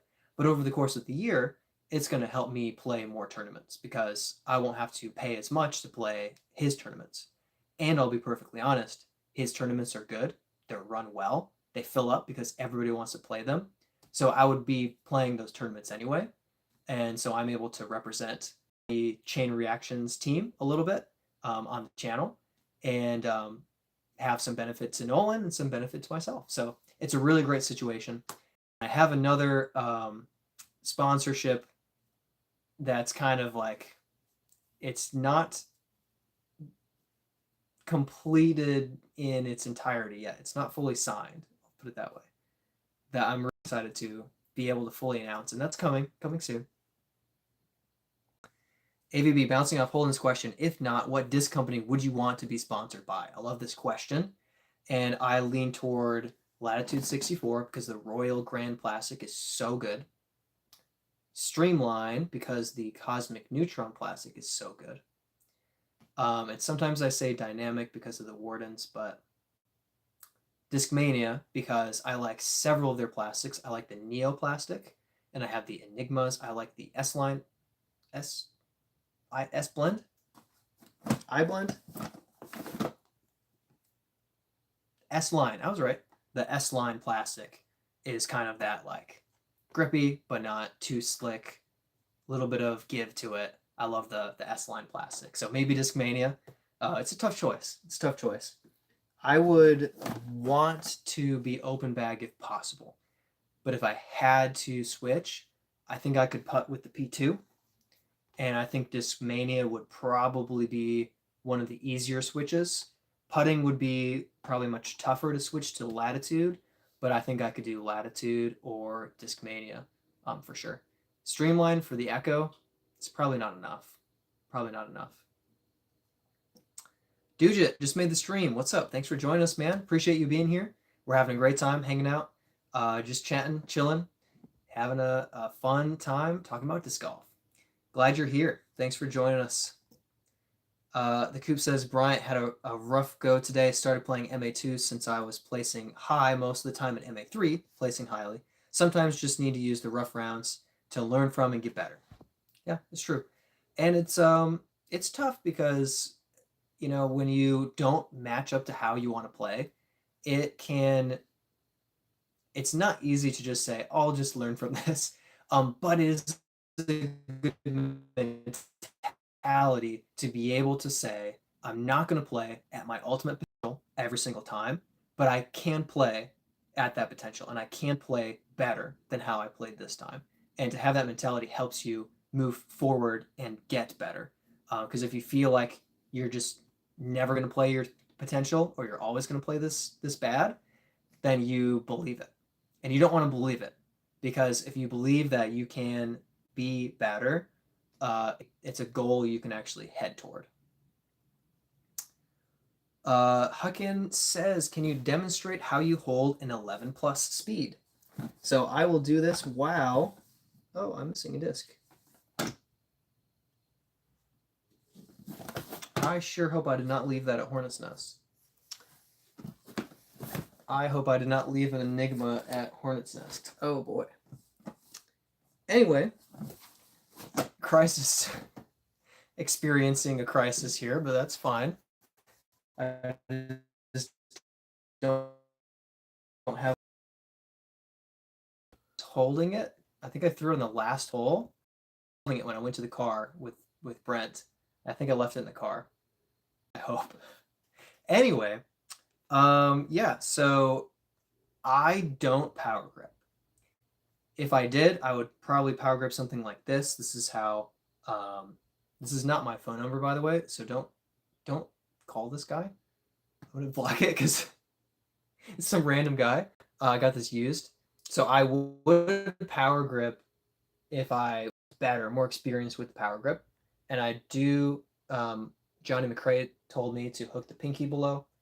I don't know if that works for everybody, but I threw a few times well with it. But since then, I've really struggled with the power grip. So what I do is I throw fan grip for everything, for everything. So I hook my index finger under the rim and I put all three remaining fingers, and then I just try to get my thumb kind of toward the center of the disc. Sometimes I keep it toward the outside. Not ideal, but for some touchy, accurate shots, it's not a big deal. If you want power, you're gonna have to grip it a little bit better. But yeah, index finger under, three fingers toward the center of the flight plate, thumb on top. Yeah, so that's my style. But for massive distance, generally, you want to get three fingers or even all four fingers on the rim. You don't just want to grab them. You want them angled, and then you want to get the disc somewhere toward the center of your palm so that you can get your thumb toward the center. The further your thumb is toward the center, the easier it is to get like spin as it flies out of your hand. That's what I've heard. That's what Eagle McMahon says. But yeah, I do the fan grip for everything, and I can throw a bit over 400, but I don't throw that tour level distance. So power grip is one of the things I've been trying to work on. Forehand is the other, and it's hard to do both. But yeah, great question. Dude just says, Huckin, just look up power grip. That works for most people. Eagle McMahon has a nice little specific power grip tutorial where he like tells you where to kind of roll the disc on your palm, where to stop it, how to get your fingers on it. That didn't necessarily work specifically for me, but I thought it was really good that people could not handle, that people could try themselves and just be like, oh, I'll try exactly that. AVB says, yeah, in my Thai kickboxing. Outside of disc golf, it's my main passion. After a few fights and starting a family, I started coaching. That's really cool. I have a friend. He was a friend. I haven't talked to him in years, but his name's Mike, and he's from the Philippines, and he's been a fighter for like 12, 13 years. So I have mild interest in it, and I've definitely seen a couple of fun like kickboxing movies and stuff, but definitely don't have any personal experience in Muay Thai, but I do know how to pronounce it, I think. Also, Joe Rogan talks about it. So George says, played an MA1 tournament and didn't do well at all. I'm disappointed. Yeah, that's tough, man. It's tough. And when you're stepping up into higher levels of amateur competition, there's some great players out there. And when you see them shredding a course and it's an off day for you, that can really feel like a massive disparity. But keep your head up. And I've had tournaments where I was like, I am not even close to as good as the person I'm playing against. And then a month later, I won an MA1 A tier. So just don't lose sight of you can play better and you can play at your potential, but you just won't do it every time. And when you fall short of it, it's frustrating. It's annoying not to be at that level, but it doesn't mean you're stuck there. You can get up to that potential and play out of your mind good golf. And that day is coming. But it is a bummer when it doesn't work out. How can people want to see my grip specifically? Dude just says, "Oh, I thought you just want to know how to do it." Yeah, yeah. Oh, that's cool. You look it up for every player. That's really interesting. Yeah, yeah. Definitely varies from player to player. That's very true. But yeah, yep. I hope it helped to see mine. But I would never specifically say it's the right way to do it. But it is how it works for me. Da, da, da, da. Brent says hashtag team chain reactions. He never wants to be left out. He's on the chain reactions team as well. And Brent's doing a better job of representing the team by winning stuff, and I'm doing a better job of representing on social media. Holden says, any tips for shooting under par at a course like Nevin? Wondering because I played there a few times and could never get it. This is what my older brother told me the first time I played Nevin. He said, you need to be able to throw a 300-foot dead straight shot. If you can do that, you'll do well at Nevin.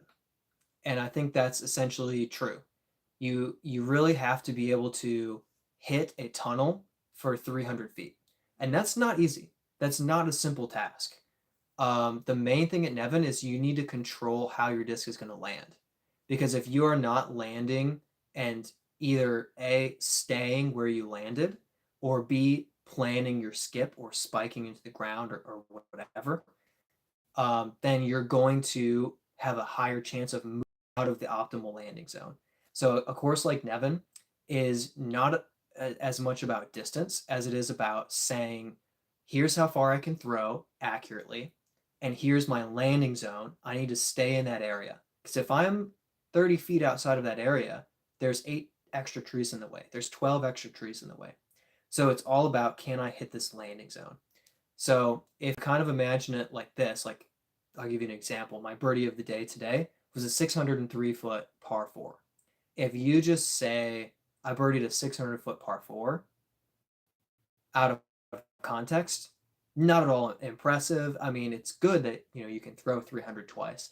But if you're thinking, oh, that's out in the wide open, that's fine. Maybe a little downhill, no problem. But at Nevin, suddenly it's like, oh, that's a difficult shot. Like, that's a difficult hole. And I threw a shot. I drifted off to the right, swung it in, and I landed in the middle of the fairway. If I had been 15 feet right, actually, I'll say 10 feet right, or 20 feet left, I wouldn't have birdied because the gap is so small and so long that you just can't shot shape something from very far off to the side. And it was the first time that I birdied the hole, but it required 2 good shots, one to the one to the basket.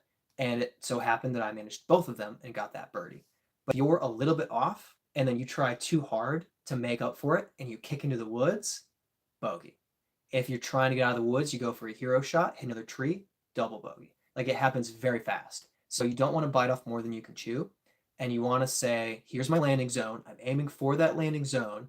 And sometimes I am going for par and okay with bogey.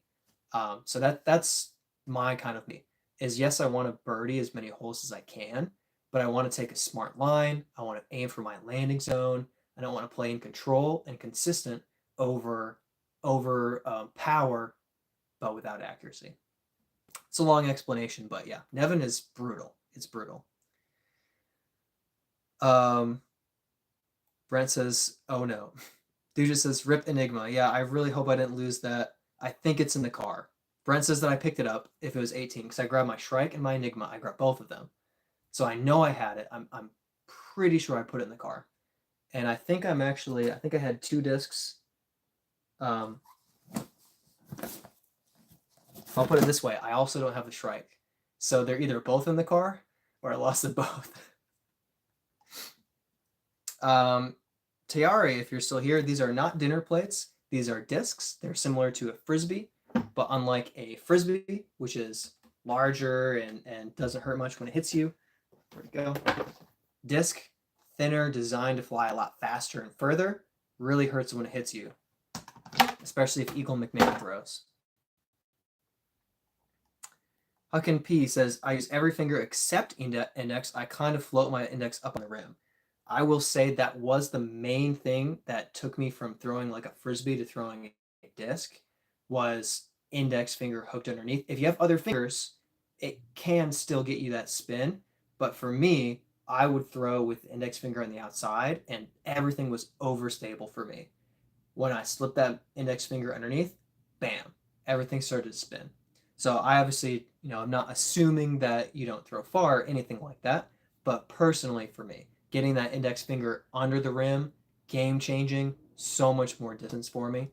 But yeah, if it is your form and it works really well, not gonna say it's wrong or anything like that. But speaking of Smash Bros, Princess Peach wants a shout out. So welcome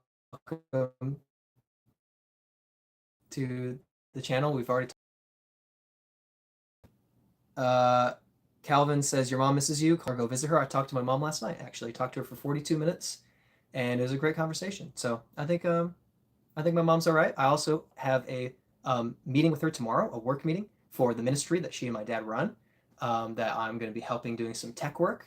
I've been working remotely with them for the last couple of years on and off. So as much as I appreciate the reminder, I talk with my mom a lot. So we're good. Leaking at Nevin makes for tough putts. Absolutely. Absolutely. Instantly. Instantly. AVB. Oh, good. Doc's here. I'm behind on the chat, Doc, as always.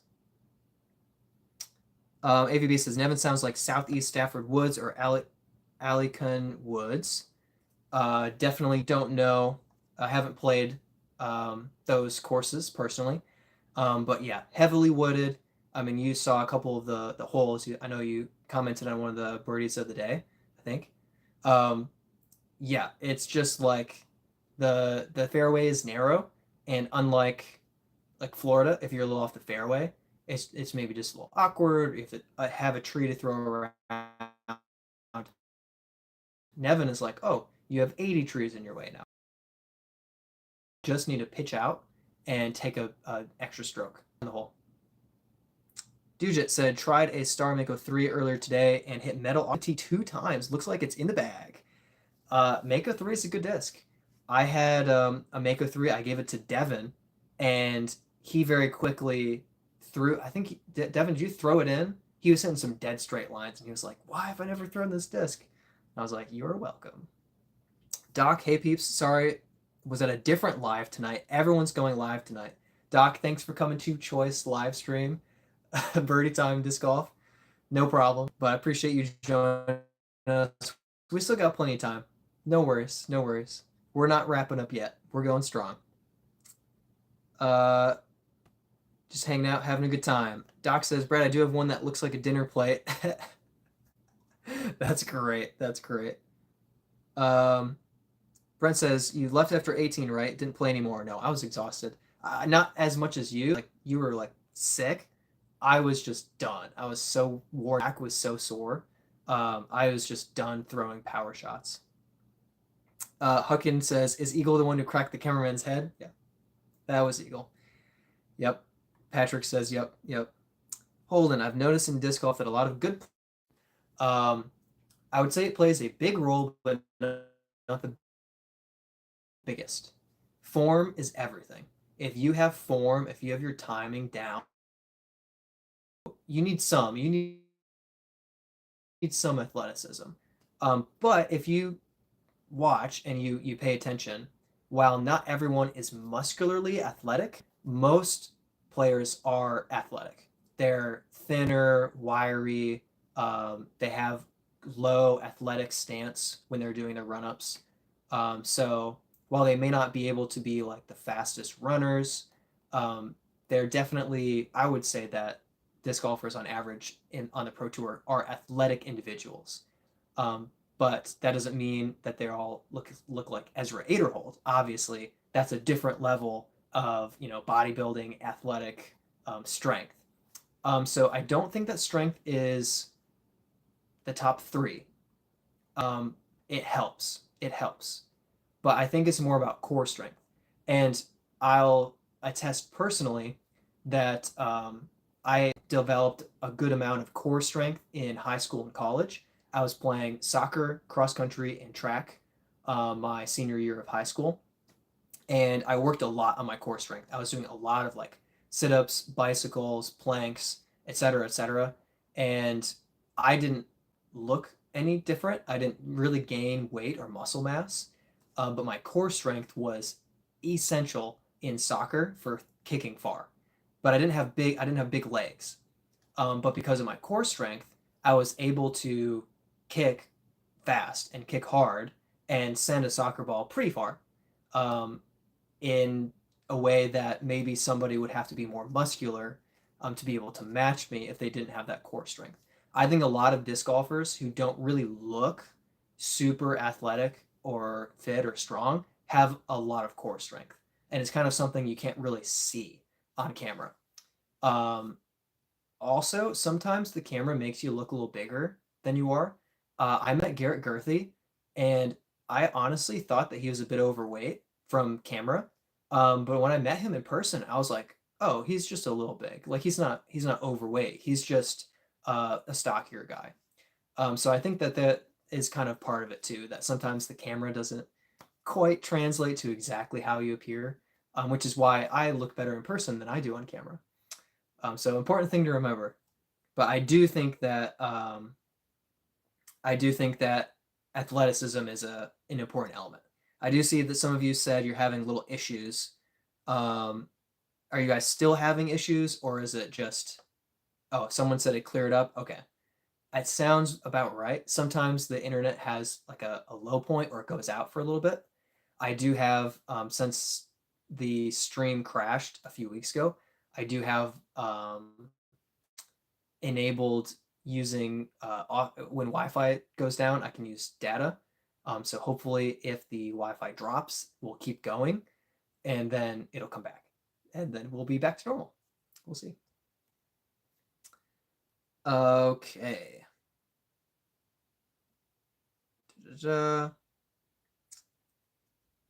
Uh, Huckin said, "I'll tag you an Instagram video throwing a disc tomorrow. I'll throw both of my TLs. Heck yeah, dude." I'll take a look at that. That sounds really cool. Doc says Mother's Day disc golf doubles. Who's going to win that? AB's mom is a pro or semi-pro, but Paige Shue and her mom might give them a run for the money if they use the ladies' tees. That sounds really fun. I actually didn't know that that was going to be happening. Is that something that's happening, or is this hypothetical? It sounds like you're referencing a tournament that's coming up, but I don't want to assume that that's happening if it's not. But it sounds really cool. I don't have any insight, but yeah, AB could be pretty devastating if his mom's any good. AVB says, "Do you work in tomahawks or thumbers as primary throws?" I would say I never have off the tee. I have for scramble shots, but I'm mediocre to weak at them. I haven't found them being an advantage for me in any situation competitively. So I think some people can throw them really well. I throw my backhand well enough to where I'm not concerned with needing an overhand throw. But I do sometimes in the woods need one to hit a gap or to hit a line. And I find that I wish I practiced them a little bit more. So it's kind of hard to practice everything. That's definitely one area where it has been weak. And lately I've used it a little bit more and I've seen a little progress to where I know where I'm aiming, because I have to, if I'm doing an overhand tomahawk, I've got to aim a little bit left and let it swing in. And so just kind of like just something that I didn't really realize until I had to throw it a few times and hit the tree on the right a few times. But definitely not my preference. kind of goes along with like I didn't play football or baseball, so kind of that overhand throw was really not super familiar for me. So I would just rather backhand it if I can, but of course you can't always. But for tee shots, yeah, I don't throw overhand stuff. Chase, what's up? Thanks for joining us. How was youth group? Glad you're here. Did you guys do anything outside since the time change? You got more daylight, able to get outside for a youth group? Or it was a little bit better now. I'm sure it's never going to be perfect. And now it's like twitching for me. So that's really great. But hopefully it's improving over time for you guys. And yeah, sorry about the inconsistencies with the video. Unfortunately, it will occasionally happen. Yeah, it's just hopefully it's not constant. But yeah, definitely wish that I could fully control that. All right. I'm going to skip a couple. Oh gosh. Shantina Boyd, new to the channel. How did you get into disc golf? Great question. My brother, who is here in the Charlotte area as well, Charlotte, North Carolina, he's very good. He showed me how to grip a disc and throw it. I had been playing a lot of ultimate frisbee, but I wasn't sold on discs, on disc golf. He told me to hook my finger underneath the rim instead of on the outside. And it was like night and day. I actually threw well, and I was like, whoa, this is so much fun. I love this. And that was 3 years ago. So since then, after I moved to Florida, I decided to play like all the time. And after my first ace and a couple of like throw ins and kind of like long putts, I was like, oh, I wish I had that on camera. And I kind of decided I was going to try to film whatever I could. And then I started putting stuff on YouTube. And long story short, here we are with a live stream. I never thought 3 years ago that I would live stream anything with YouTube, with disc golf. I thought no one would be interested, but here we are hanging out, having a great time. But yeah, great question. It was my older brother, and I'm glad that he got me into it because I beat him twice this week. Interesting. Bryant. Oh, oh, wait, we missed one. Lewis, why do you look like that? Because I want to. Dude, yeah, I think they usually. Oh, man, I missed a bunch. I'm so behind. Huckins says I can do 17 pull-ups and I look like a beanstalk. Yeah, yeah. For me, I could do a lot of push-ups, but I just didn't weigh very much, so I could do them quickly in high school or in middle school, really. But yeah. Uh, all right, all right. Bryant, do you have a daily routine even when not at the course, like certain amount of putts, exercises, throws into a net, etc.? That's a great question, and I should. I really, really should. I don't have a very good, like, strict routine right now. I would like to do weekly putting sessions where I like hour to 2 hours of putting, like 1,000 putts or something like that every week. I'd like to do that. Um, I'm not a huge like how to say it. As long as I'm making time every week, I don't feel like I don't have to like every single day get a huge routine in. But I feel like it's not a great answer. I feel like I should have a better routine. But I always try to get to a course early before I play around and get my putting in. I like to warm up the putt. And then I do like to throw a couple of times because every day when I get out to the course, my first throw cracks my shoulder. It just goes pop. So I like to throw a few times and get that crack out of the way so that I can throw looser like normal. But I don't have as much of like a regimented daily routine, unfortunately. Um, but yeah, I do try to get that putting practice in early and get some throws in. Yeah, I'm a little casual with it, maybe too casual sometimes. But yeah, you know. Let's see. Doc says, Brad, just a dream, not happening. Yeah. Holden, what's your favorite mid-range or approach of all time? The Echo is my favorite mid-range right now, but the Soul is close behind it. Soul is very flippy for a big turnover shot, sometimes really high. Echo's just dead straight. Love it. Alice, just finished my gaming session. I am utterly addicted to games since getting this graphics card. The graphics on the games are like real life. Alice, what are you playing? I'm curious. I know we've talked a little bit about games, but yeah, with graphics, I mean, I think you said what Red Dead Redemption 2 was going to look really good, and it would. Patrick, do you think the DGPT will ever have spotters officials on payroll that travel the whole tour instead of volunteers for more accuracy on calls and stats? I think eventually, yeah, I think eventually. I think disc golf needs to get to the point where all like basically I think a lot of kids are getting into disc golf right now because schools, youth groups, churches, etc. are getting disc golf courses, having disc golf clubs. My brother is a teacher and he helps run a disc golf club at his school.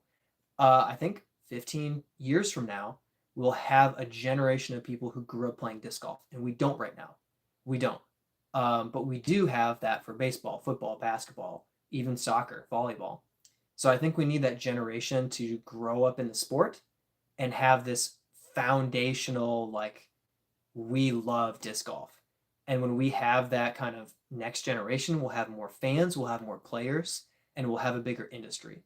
And I think we need more people interested in disc golf to have more advertisers and more money. And when we have more money, we can have a better quality, um, we'd have better content, including stats, scorekeepers being paid instead of just volunteers. So I think it's a matter of growth and time.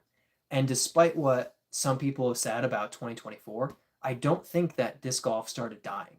I think that disc golf just slowed down compared to how fast it was growing, and I think it's still growing. It's just it's just a slow year. Yeah. So I think we're headed there, but it will take some time. Yeah. Todd says, Soup. Todd, we talked about great forehands in the game, and I shouted out Ricky Wysocki. You're welcome. And I said that if you were here, then you would have been upset if I left him out. AVB, Tomahawks off the tee is top tier. And I just scrolled too far.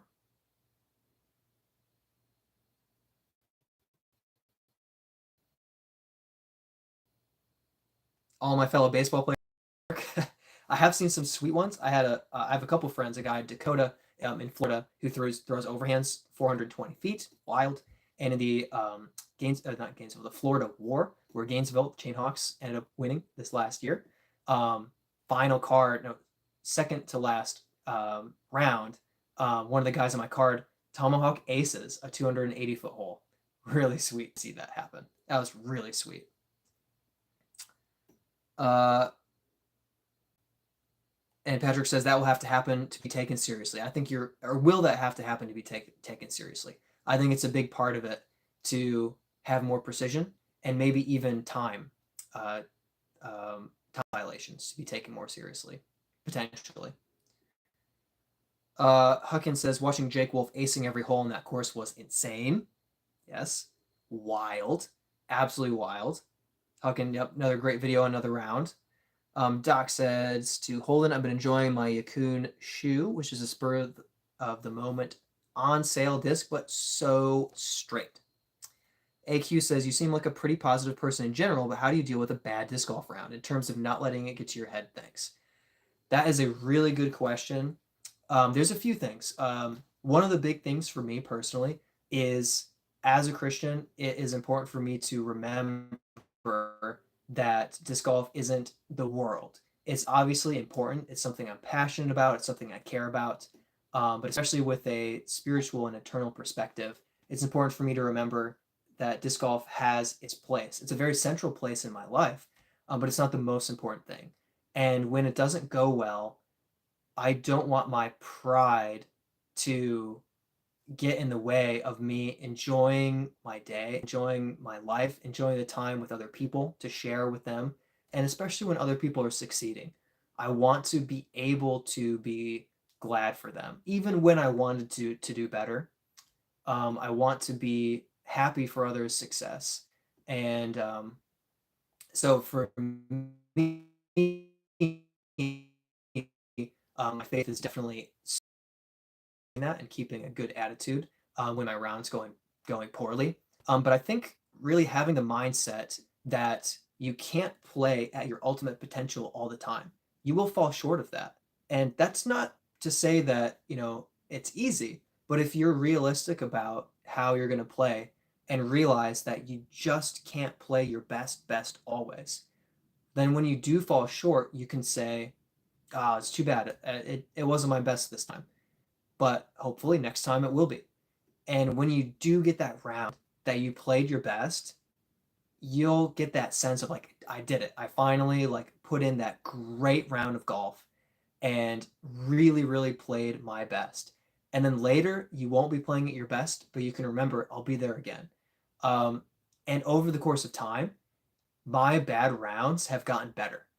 So my floor has been rising. And when I have a round where I'm like, I just can't throw the disc, I just can't hit the fairway, I can't hit a putt, it's not as bad as when I couldn't hit a putt last year. So I think that helps as well, having this perspective that um, your, your bad days are better than they used to be. And I think eventually you'll look back and say, wow, I haven't had a round where um, I don't want to pick numbers, but like at one of my local courses, Jonesville or Northside, I can look back and say, I haven't had a round where I played 10 over par on the short layout since I started. And I might have a really bad day and go one down and think, what am I doing? I'm so terrible. But I'm 11 shots better than my bad day 2 years ago. So I think that's a really important part of perspective as well, is to be really realistic about it.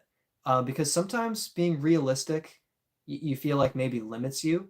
But I think being realistic sets you free in that you don't have crippling expectations put on yourself to be perfect every time.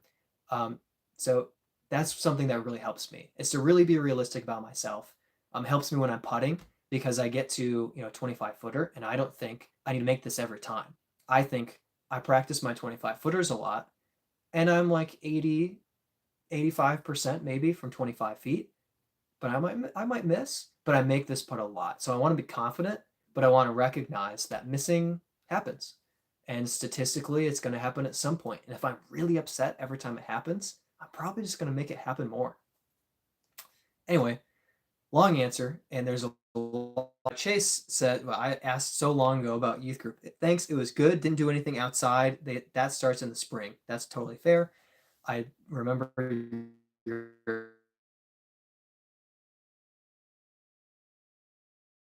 in Ohio, so that's fair. Tomorrow, no today, but I played Hornet's Nest yesterday and Renski 2 days ago in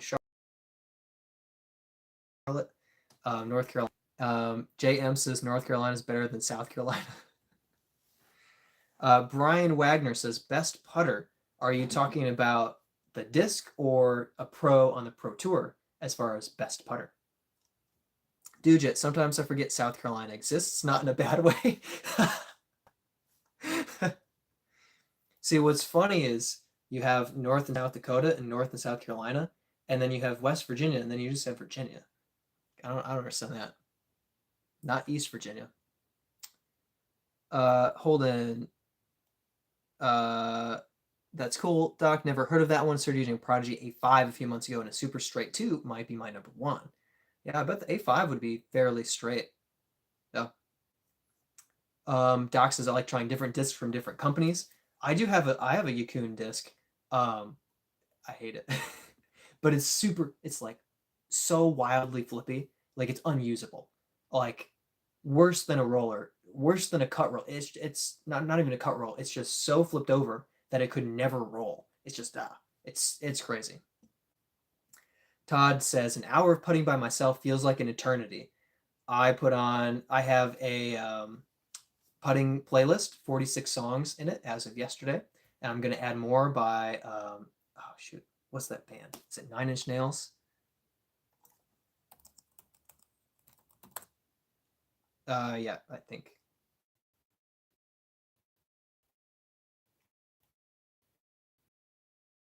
I mean, you watched my putting videos, so you should be inspired to have fun when you're putting. JM says average max distance, flat ground, no wind, like 405, 410 feet for me. Not pro tour level, but decent distance. Yeah. Normally I'm throwing like 380. Uh, guys, you are quick, and I take forever to get through chat. A5 is one slower and one less glide. Luke says max 430. That's a bomb. That is a bomb. JS, ever tried using bands for stretching your arms? So I have used bands a little bit, but personally for me, I don't like to stretch. I like to do a dynamic warm up ahead of time and stretch after. So I do a lower impact version of what I want to do to warm up. So I'll throw short shots and I'll do putting, but I'm not going to walk up and throw a full power shot off the bat. I want to get warmed up, but I don't like static stretching to get warmed up. I don't feel like that helps me prepare. But when I'm cooling down, I will often do static stretches. I have used a band occasionally. Um, I used a band a lot when I had tendonitis in my knee for physical therapy a few years ago, and it seemed to help, seemed to be good. But I have had some people, a couple of guys, their dads, they're a little bit older than me, who are like, yeah, bands are really great for stretching. So I think that it's a good shout to say that they're probably useful. But for me, I'm not too big on anything ahead of time, but bands have had some success. The Frisbee Boys just started my own channel. What is your biggest advice for small disc golf YouTubers? My biggest advice would be you're probably going to want to decide what types of videos you're going to make, and um, you're going to want to make them regularly so that when people are watching your stuff, they're able to see something from you consistently. Um, so yeah, I think that's my biggest advice is you're going to want to know the type of videos that you're going to make and try to lean into it a little bit. It's fun to experiment, try a new thing, and then you're going to want to be consistent. Shorts ever not. In some ways, I think that my subscribers have grown beyond my regular viewers, which isn't a bad thing, but sometimes you need the core like viewers, like all of you guys who will join the live streams and watch the long videos to grow and help support the channel. But if you don't have any subscribers, then you don't have anyone who might be a viewer. Well, that's not true. There are a lot of viewers who aren't subscribers. But what I'm saying is, if you're not reaching anybody, then nobody can watch. So if you want to get going on YouTube, you're gonna have to post regularly, consistently. Yeah. Uh, Doc, oh, this is from so long ago, from 12 minutes ago. Doc, we do have a generation, don't we? Simon, Eagle, AB all grew up playing. I'll say sort of, but we don't have a very widespread generation. We have some competitors who grew up playing, but it's not a cultural thing. They didn't play with their friends. They only played with their dad. I think we need a generation of kids who play with their friends and play disc golf with their friends, because we have that. I had that with soccer, playing soccer with my buddies, but I did not have that with ultimate frisbee, and I would never have had that with disc golf. So I think we need that. The next Simon, the next Eagle, the next AB, the next Gannon, but people who grew up playing with their friends, not just their dad, not just their family. Garrett, hey Brad, I took your advice and played the first tournament I could find, a one disc tournament, and won the junior division and the CTP that day. Well, if you guys ever needed to know if my advice is good, now you know. Garrett, congrats, dude. That's really awesome. I'm really happy for you. That's so cool that you stepped out there and just gave it a try, and it really, really worked out. So congrats on that. That's really awesome. What was for the one disc? Did you get to choose or was it given to you? Dujit said that next generation will be a bigger pool. Yep. Oh, Garrett, $30 gift card and a sick glitch. Okay. So you already answered me. Nice. Dude, that's really, really cool. Congrats. Doc, Brad, what's your opinion of why pickleball overtook disc golf? I was even watching Toy Fair pickleball and didn't see any disc golf booth. Why did pickleball overtake disc golf? Um, I think it's even more accessible than disc golf. I think there's a massive appeal for retired older people, and then there's a lot of interest in athletic people. I like pickleball. I think it's very fun. I don't play it, but I think it's really fun. And if I had a few buddies who wanted to play, I would play. So I think there's a level to where it's even easier to play than disc golf. Um, I think that's part of it. Yeah, maybe. Maybe there's a lot more to it, but I don't think it's something we need to be jealous of. I think it's something that can happen alongside disc golf success. And they're going to happen in different ways because some people who can really get out on the pickleball course every Saturday with their group of retired friends really couldn't as easily play a whole round of disc golf. Um, and that's fine. Um, Todd, thank you for the Ricky shout out. Best forehand in the business. I knew you'd say that. Doc says, Duja, I worry in the future disc golf will be more upper middle class peeps whose family can support them, not so much common people who can pick up odd jobs to go on tour. Oh, that's a big thing. It's hard to say. It's hard to say. Other sports have, if there's enough money in the sport, then standout people can get in. That's true in football, basketball, baseball. If you are standout enough, it sure helps to have money going in to train you. Absolutely, to get coaching. Absolutely. But people who are standout, who play their sport constantly with their friends, can get scholarships. So I think that's part of the future of disc golf.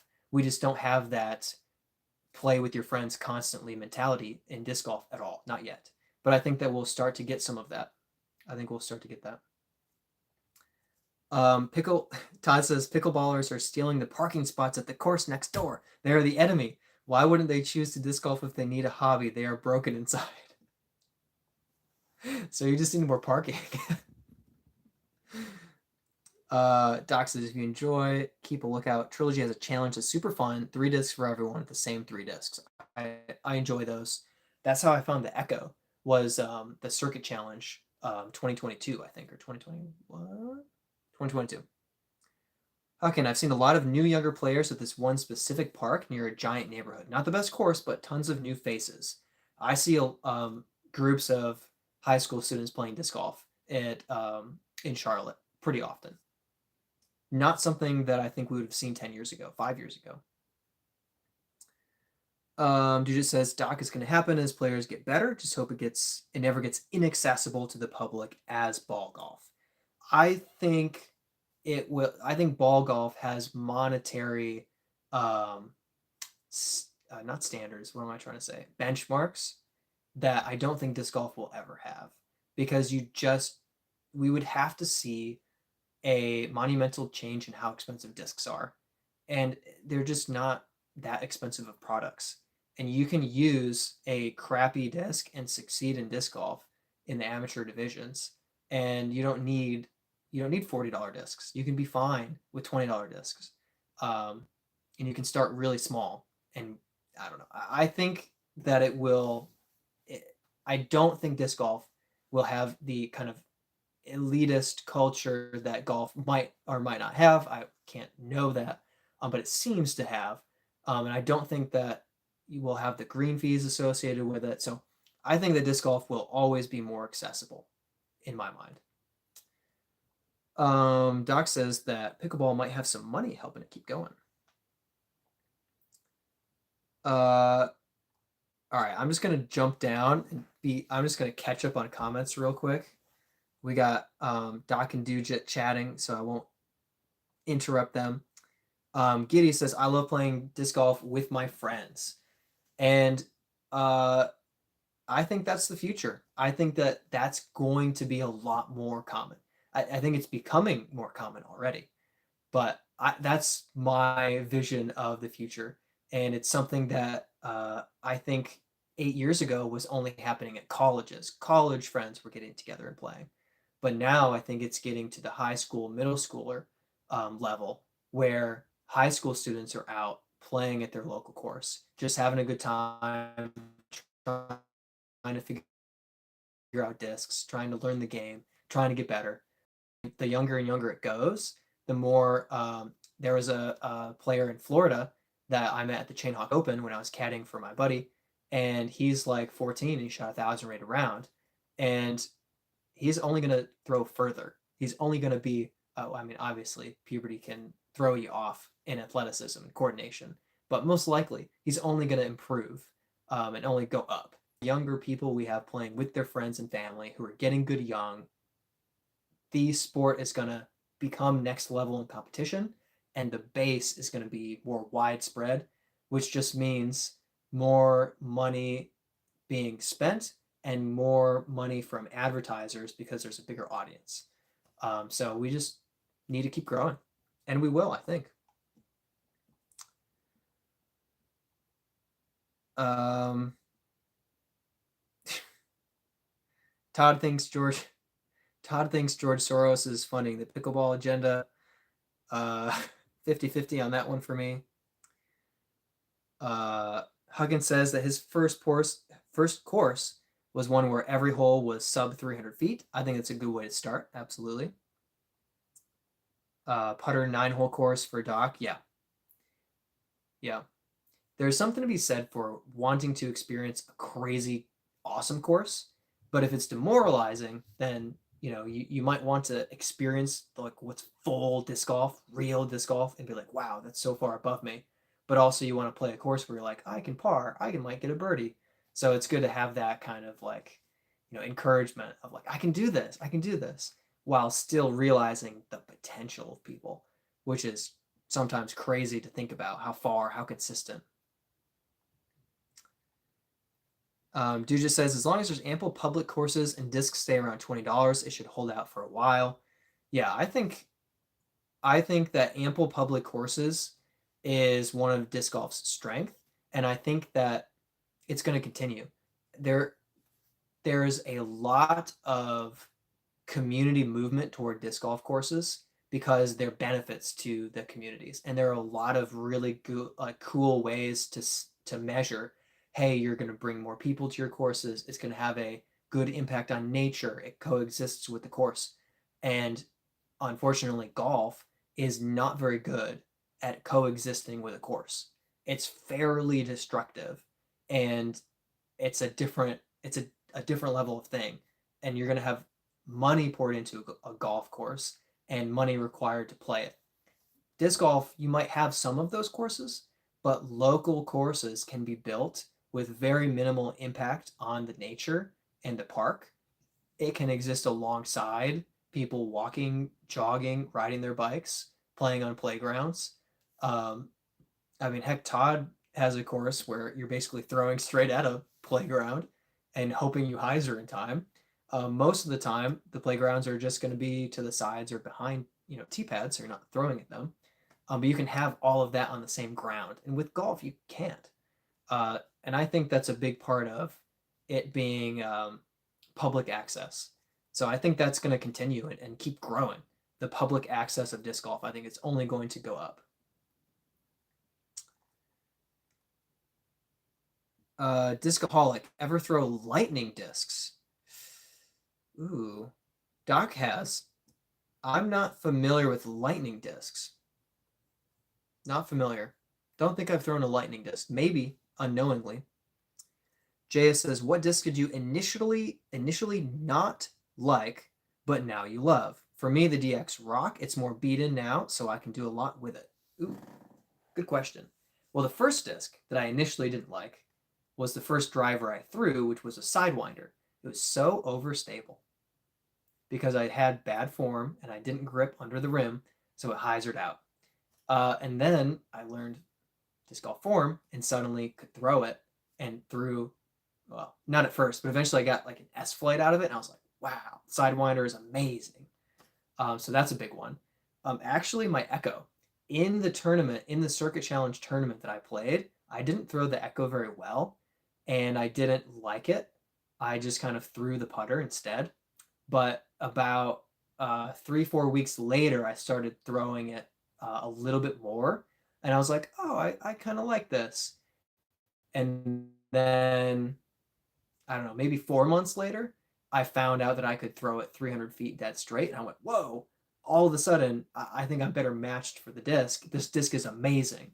I think at first I couldn't throw far enough, but I got better form, and I realized the Echo is sweet, dead straight mid range. So a little bit similar to the DX Rock, obviously a little bit different, of course, but that kind of like at first it just didn't really jive with my form, and I got better, grew into it, and suddenly I was like, wow. I know you guys, I know you guys have said a lot back and forth. I'm not going to try to insert myself into all of your conversation here. I'll try to just pick out any questions that seem directed at me. Oh, here we go. Do you think a more this is Dujit, do you think a more understable or overstable disc would be better for beginners trying to get people I know into disc golf? So if it's an app beginner, I would say understable, which is what Doc says. I would say that is important for learning the basics of how to throw a disc, because if they can't throw it anywhere, they need it to be understable to help with any distance that they can get. I recommend the Soul because it's a perfect mid-range that will potentially stay in the bag for you. When it starts out, it's not going to be flippy because you're not going to throw very well, very far. But once you start getting it to go straight, you're like, oh, I can throw a disc. And it's just a 4-speed. And then when you start turning it, you're like, oh, I can throw a disc. And it might stay in the bag for a long time, like mine does. It's a long-term disc. Leopard, obviously, like Doc said, is there's a reason it's in starter packs. The good thing, the good thing about more stable discs is they can be a lot more consistent. So if someone has like a wobbly form, an understable disc might just be terrible, and they won't be able to control it. Like a lightweight understable disc might just be all over the place. But a more stable disc might fight that and actually kind of have a consistent flight. So it also depends on how someone throws. If they naturally throw with a little bit of anhyzer and they have maybe bad form but good power, then an understable disc would be kind of a nightmare. And they need something more stable. So it depends on the person. But I would say on average, like Doc said, probably understable, and especially when they're really, really new. All right.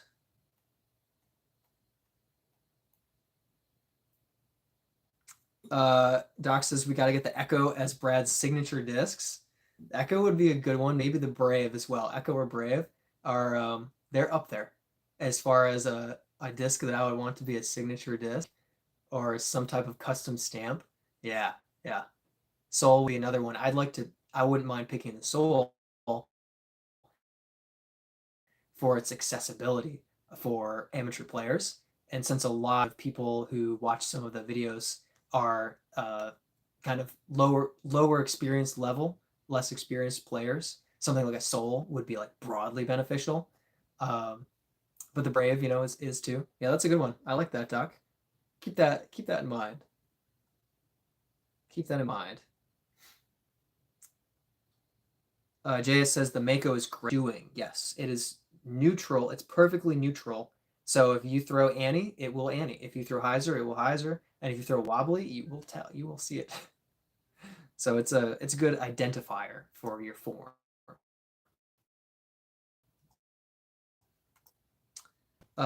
Doc says I was looking at Soul on flight chart and it went up 1 speed. First disc I saw was a dinner plate. A dinner plate? So you're saying the Soul's super flippy and the next one is super overstable?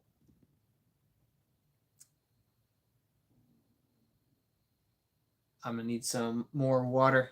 We hit 2 hours already. Wow, we're cooking.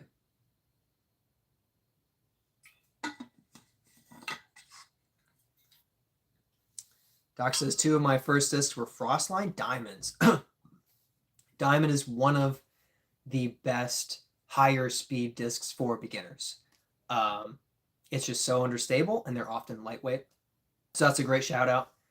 It's a big reason. Also, the stamp was great, but a big reason why I chose the diamond as one of my giveaway discs because I wanted to give away a throwable disc for the giveaway. And I know the not everything, not what did I get? The Emperor, not as much of a flight shape for amateur players, but I'm doing what I can. Also, it was given to me to give away, so that helps.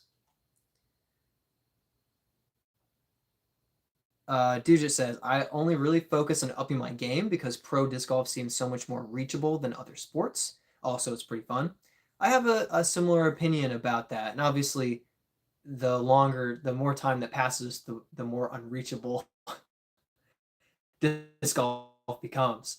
But you can successfully make money in disc golf, and you don't have to be out of your mind incredible, especially if you pick your courses well and you're somewhere where there are plenty of tournaments like Charlotte. Um, if you're pretty good, you can make your money back and have a great time in the sport, or make more money than you spend for sure, for sure. Obviously, the Pro Tour is crazy next level. You basically have to start playing young enough to have a chance, which is why my expectations for touring are that I won't. Obviously, I would love to be able to be at that level, but I would love to play in some tour events and qualifiers. But I don't expect to ever reach touring level because I started playing at 26, and I am realistic enough to think that that's too old to go at 26 to go to pro tour. It's tough, man. It's tough. Oh, if I wasn't so old. Uh, Doc says get a diamond lightweight, then move up to the heavyweight diamond. Yeah, yep, it's a good one. Jay says, do you have any courses with elevation near you? Love those. I don't have too much or in Charlotte. Bradford has pretty good elevation on multiple holes. Florida was really flat, but the Olympus course in Florida, the Supreme Flight Open or Chess.com last year, that's crazy elevation. Then, of course, up in Michigan, you've got Toboggan. That's brutal elevation.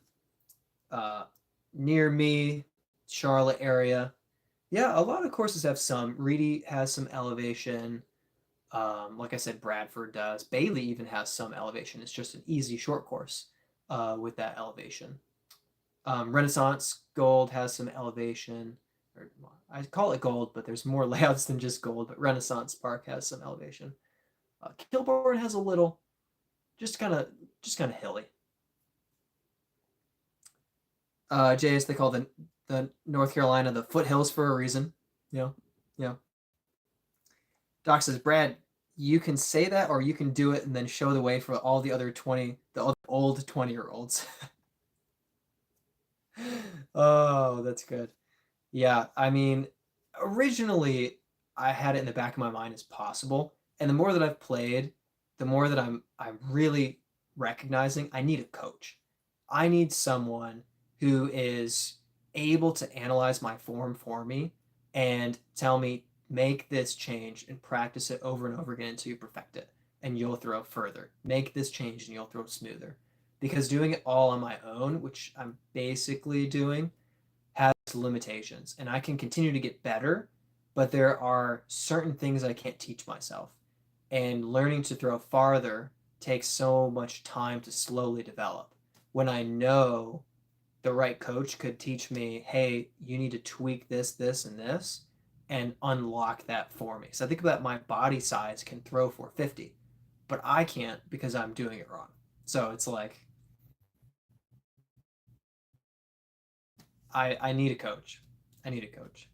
And up to this point, I was able to get a lesson with Cray, but I don't have the opportunity to just pay coaches to get me next level, unfortunately. Dude, started playing at 13 and I'm reaching around 400 feet at 15. Do you think I might have a chance at a few tour tournaments? I think you either do or will have a chance at a few tour tournaments. I will say it, I will say maybe next year is a good way to think about it, but I don't want to be discouraging at all. Um, I think 400 plus. I think over 400 is necessary for the tour, but you could have a successful qualifier with 400 feet of power. I think the Pro Tour courses just require 450. So keep it up, keep working on it. And I think that yes, you are very close to having that chance. I will also say you do have to throw like 450 and you've got to be able to putt. You got to hit a lot of putts in C1 and hit a couple long ones. So, oh, you mean in 5 plus years? Yes. Yes. I don't think even a year from now, I don't think is unreasonable to try a qualifier and kind of see how do I do in it. But yeah, I would advise, yeah, keep working on things and really enjoy the amateur available tournaments because there are a lot of good amateurs out there. Keep measuring yourself up against good amateurs, and when you get to a point where you're like, I am one of those good amateurs, then you're able to kind of keep setting your sights higher toward the tour. So yeah, absolutely think that you're heading the right direction. In just a couple of years, already hitting 400, and if you're able to get coaching, get some coaching if that's possible, because that really can help you go next level for sure. Yeah. Brent says Stumpy Creek has a lot of elevation. That's a good shout out because I haven't played Stumpy, so don't have that awareness of the course. But I guess Stumpy has good elevation. Dude just says, "Love me a good course with elevation changes." I like elevation; it's fun. I'm not as experienced with it. Just starting out my disc golf game in Florida, just flat mostly. But elevation can be really fun, especially throwing downhill. It can be so great. Doc, I do till I'm on the side of the hill and my stupid brain is yelling at me that I'm going to fall.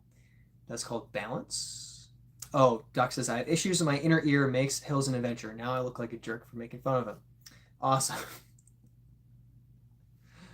Brent says he's trying the USDGC qualifier. That's really cool. Yep, I'm going to consider that as well. That's the big one for this year for me for qualifiers because it's going to be coming to me. So if I've got the money, I'm going to do it. Absolutely. I wish I could have done Supreme Flight. That would have been cool. Uh, yeah, Doc, that is tough. It's part of it, but yeah, it can be annoying, be frustrating. Worse was having to play lefty. Now, that was fun. Yeah, that's brutal. That's brutal. Devin says, "What's a good tip for beginners?" A good tip for beginners is be realistic about your disc golf game because it's going to take a while. I just really enjoyed throwing discs and seeing them fly. So I just took my drivers out into my yard and threw them a lot. I would throw my stack, go find them all, bring them back, throw them again. And I started to eventually see, oh, this orange one goes really pretty straight and a little bit to the right, but this one goes way left. And I started to understand the variations with the discs.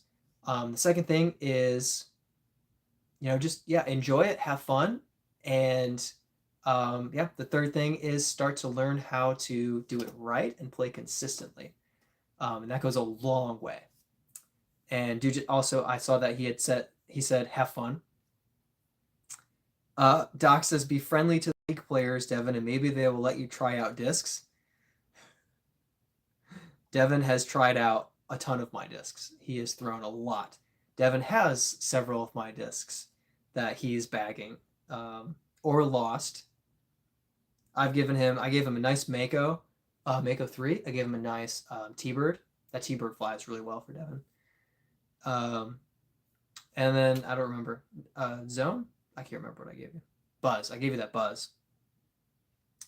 JS, I played random doubles, but never a tournament. Only played for a bit over a year. Random doubles is the way to do it. I mean, it's great exposure to competitive disc golf without taking that tournament step. So it's a really good way to do it. And when you have an off day, either your partner can help bail you out, which is nice, or your partner's also bad and you're in it together. But yeah, random doubles is a great way to do it. for sure.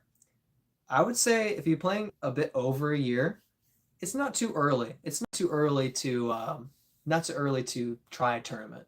Um, Try a low level, approachable tournament like Garrett, and maybe you'll end up winning a CTP and getting a sweet disc and $30.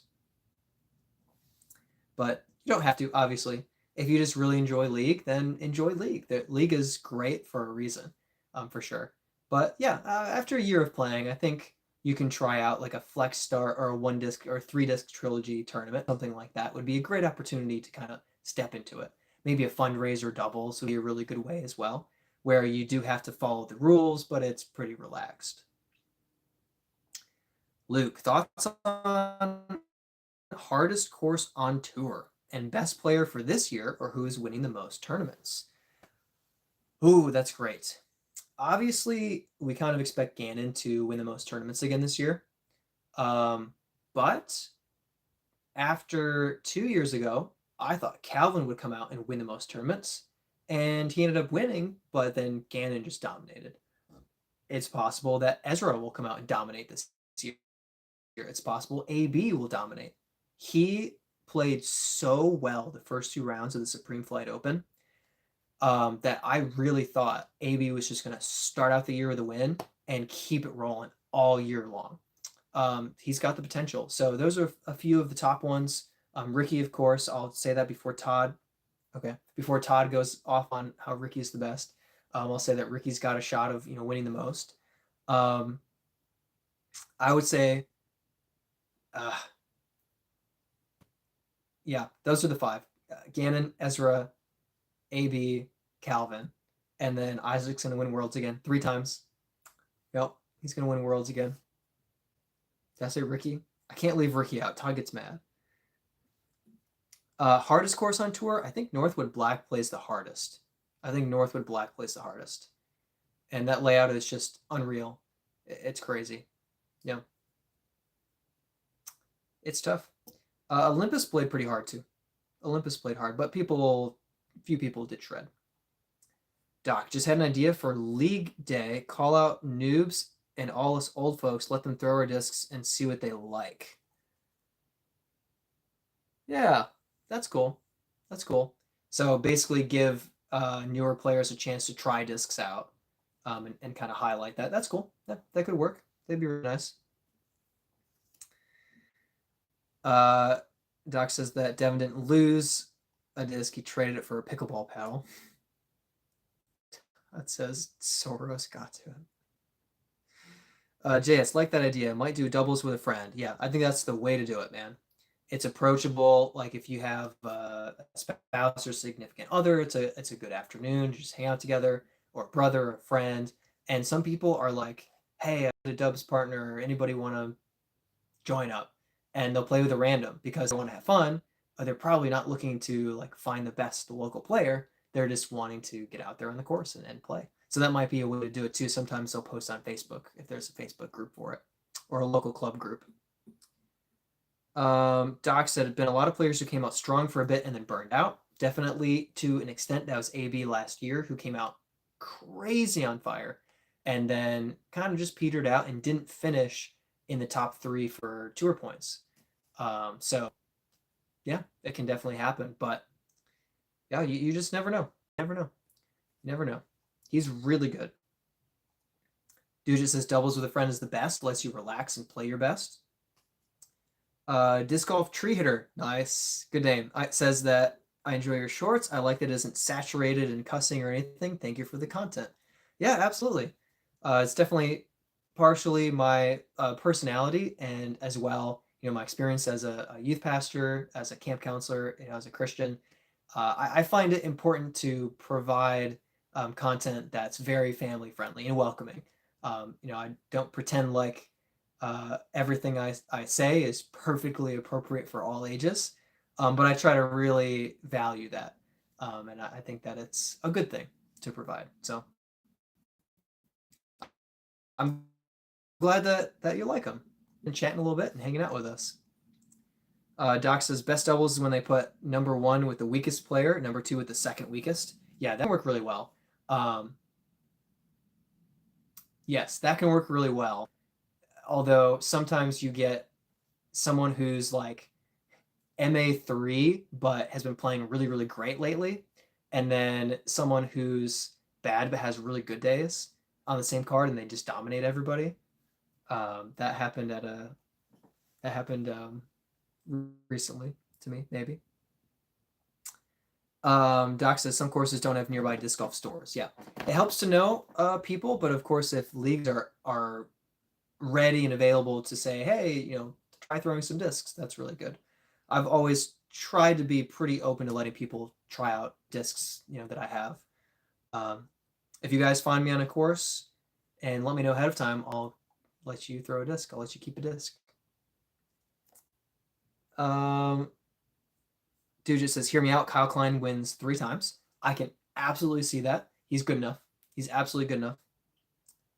Doc says, I want to see Luke Humphreys get a big win. It's possible. He's been there. He's been in the mix a couple times recently. Disc Golf Tree Hitter says, I knew you had faith. I could tell. God bless you, brother. Thank you very much. It's the most important thing in my life. It's everything. So my faith is essential to my life and my attitude, my work ethic. It's everything. So I really appreciate the encouragement. Play with some fellow Christians as well. Have you joined the Christian Disc Golfers Facebook page? I know that's a good way, especially if you're looking to find somebody in your state or in the area nearby. There's also a Christian Disc Golfers Distance League where we play. It's not about how far you throw, but we have U-disc rounds against each other across the country. Yeah. Doc says, Alone in the Woods playing is always a great talk with Jesus time.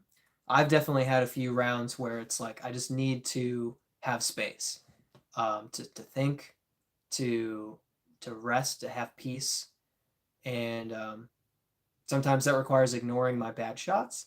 But being out there in nature, throwing some discs, can really be that opportunity to get away. So it's good to take that chance. It really is. Um, try to catch Dax's Dirt Road. It's my feeling playing disc golf. Not familiar. Disc golf tree hitter. I haven't, as I don't have social media. Got rid of it last year. I was looking for a Discord community with it. Okay. Discord. There is the Eagles Wings Discord is pretty decent. It's centered around the Eagles Wings conference every year in Florida, which I've gone to the last 2 years. Excellent, really fun. Pros will be there. There's opportunity to play on a card with pros. There's a ton of Christians from across the country and out of country, but especially Florida who get together, and they have a moderately active Discord as well available. I don't think you have to like be attending the conference to be part of it, but it might be worth looking into that. Maybe it's a good one to just check into. But totally fair for not having social media. It can absolutely be a drag. It can. There's a lot of spam, and there's also a huge time sink where you can just waste your life. And it can be really kind of depressing, honestly, to see just constant content that's fabricated and ridiculous and over the top. Sometimes it's good to just be out of that sphere and in reality with people around you. I try to, when I do create social media posts, I try to keep it kind of real and not fabricate stuff. But doesn't mean that social media becomes great all of a sudden.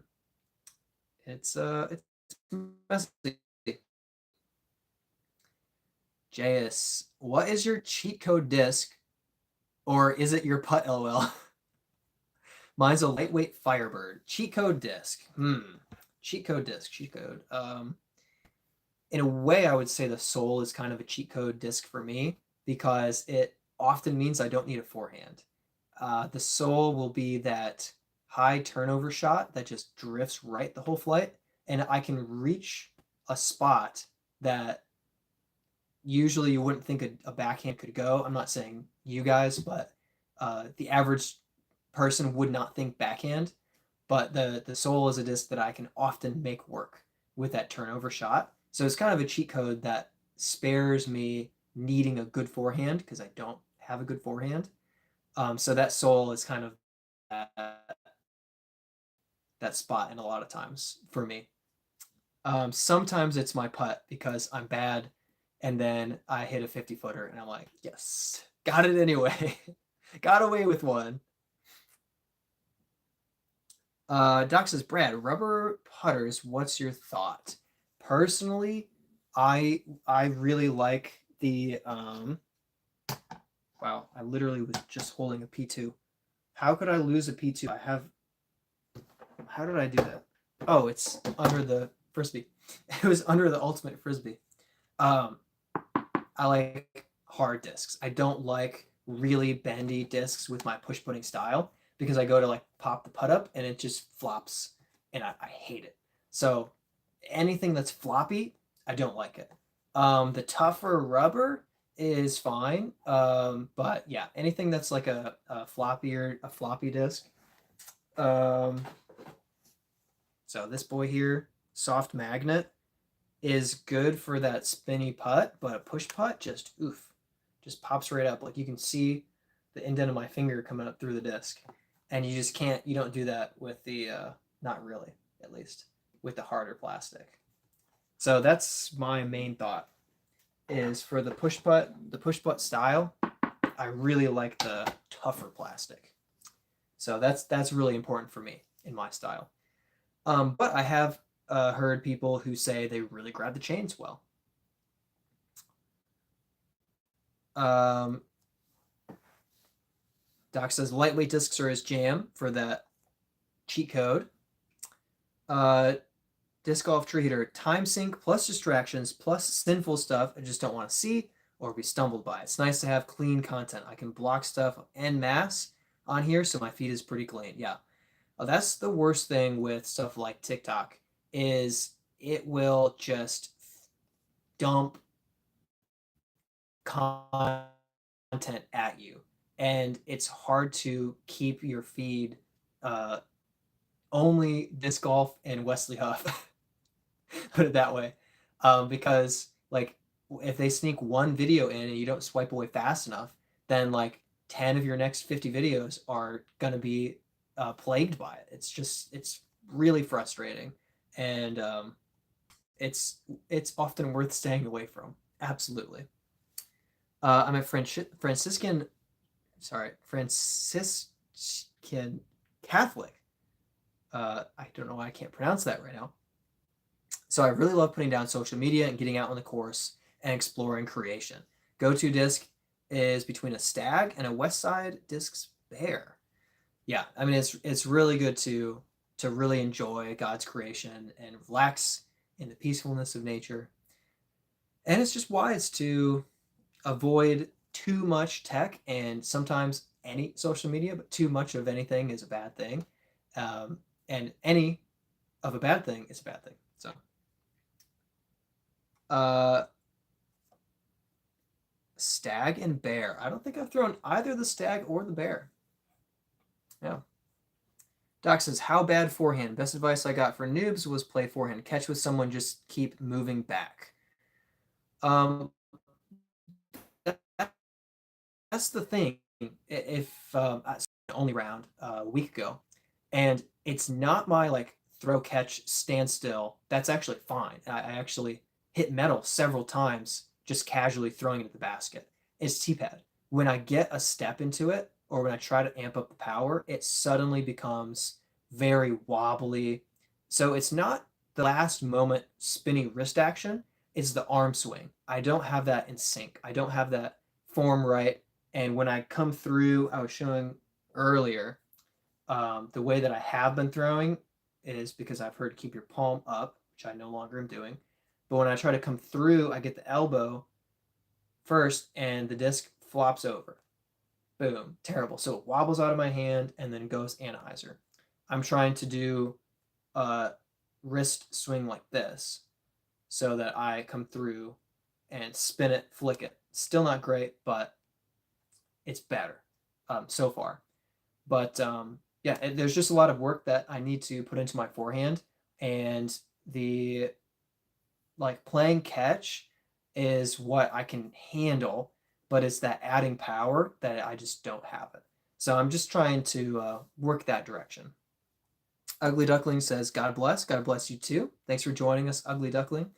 All ducklings are welcome here. Swans are allowed as well, which is what the Ugly Duckling was. But anyway, um, thanks for joining us. Brent says, are you even caught up yet? And Doc says, he is. That was 3 minutes ago. But yes, I've been pretty caught up. I skipped a long conversation between Doc and Duge and let them just hash it out and jumped ahead and got caught up.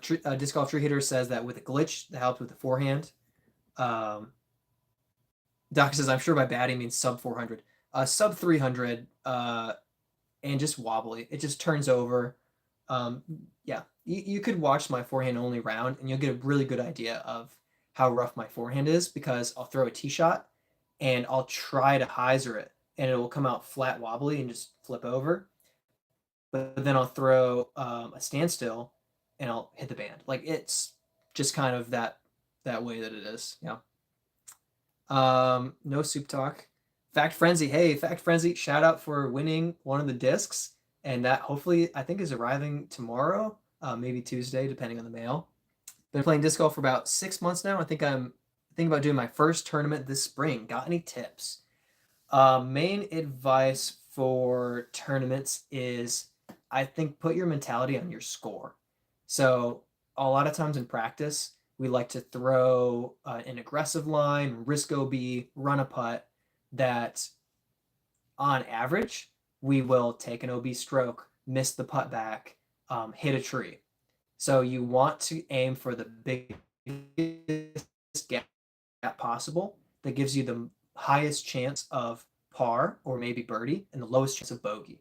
So the way I like to think about it is par is kind of the neutral, you know, percentage that I'm aiming at. And then I think, how much of a birdie chance do I have if I do this? And how much of a bogey chance do I have? And if it's a 10% birdie, 30% bogey, I'm like, ooh, I don't know if I like that. If it's 5% birdie, 5% bogey, 90% par, I like that more. So that's my advice is try to think about it in terms of your chances. My older brother does this. He's a math teacher. He really gets into it. And he'll give precise percentages too. But I'm kind of more of a, this line is big and open and it's easy to throw, but I'm probably going to be 40 feet short. This line is really tight and wooded, but if I hit it, I'll park it.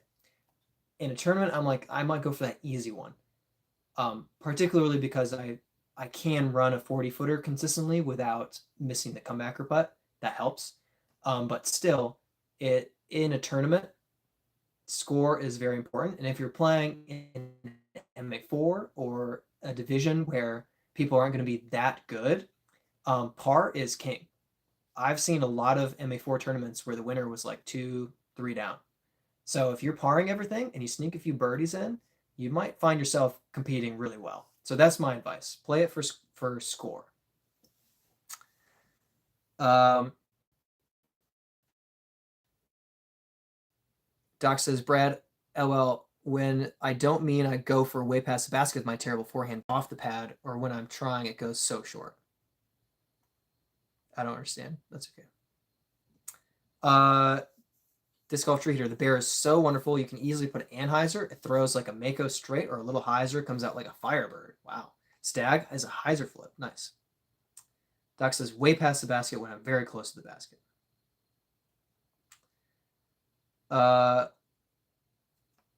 Disc Golf Tree Heater, hopping off live. See you next time. Thanks for jumping in. Thanks for joining us for a little bit. Good to have you here. Thanks for asking some questions. I'll catch you next time. Doc, Brad, ever try to round just regular, but now and again after throwing backhand, just toss one forehand, no pressure, or not even trying to care? Maybe it's just an overthinking like with me. Definitely do occasionally, but I do work in forehands. I'll often throw an upshot like an Annie jump putt or a throw an upshot, and then I'll switch out, pull out the zone, and I'll throw the forehand. So I definitely get in some of that upshot practice. And I would say that my forehand upshot is good. It's not great, but it's consistent, it's usable. I mean, I think Brent will tell you that my upshot standstill forehand is fine. Not really a real issue. But it's when I try something off the tee pad that it's bad. So it is really a matter of adding power. My body has no idea how to throw a forehand with any power. But a standstill shot is fairly accurate, fairly spinny, fairly placed. Um, it's very usable. So I definitely do throw some forehands, but I just don't have that any real distance to the forehand, and it's so unnatural that it is requiring a lot of mental effort and trying different things to get it figured out. Adam says, just curious, what do you do for work that allows you to have the spare time to disc golf so much? It's a great question. Mostly what I do is remote online work. I do website design. Particularly right now, I'm working with, actually my parents have a ministry, and I built their website, been managing it, do a lot of their record keeping, and kind of run their Facebook page, do a lot of their tech work, kind of take that off their hands so they can focus on, excuse me, they can focus on communicating with people who will be going on spiritual retreats. So I help coordinate a lot of things for them and kind of work on that side of things. I also was doing a lot of tree work a couple months ago, but I just moved to Charlotte and am not doing the tree work anymore. But yeah, it's a lot of remote online tech work. And hopefully soon, YouTube will start paying me. Hopefully soon. Brent says, wow, I'm a gambler. These odds, 5% birdie versus 30% bogey, means I have a chance at birdie, which is what I'll go for 100% of the time. And that's why I will beat you next time we play, Brent. JS, any discs you don't think are comfortable? I like the Rock in DX, but I actually hate it in Star. It's the only disc I don't throw because of comfort. There's a few Champion plastic discs that don't feel right in the hand. I have an Orc. Let's see if I have it. Ugh. Back here, I would put it here-ish. That's my Ballista. Do I have the Orc? Yeah. So I don't know why. I think the rim is just a little taller and it's a little rough, but it just feels wrong in the hand. I just can't get comfortable with it. I just don't like it. So specifically the Orc and Champion plastic, it just doesn't feel right. It just feels off. That's a big one for me. What was that putter I really didn't like? The what was this? The Watt? I can't remember if this was the Watt or what. But there have been a few putters, a few discs that just don't quite feel right in the hand, a few plastics that I just kind of grab it. I'm like, I just don't like this.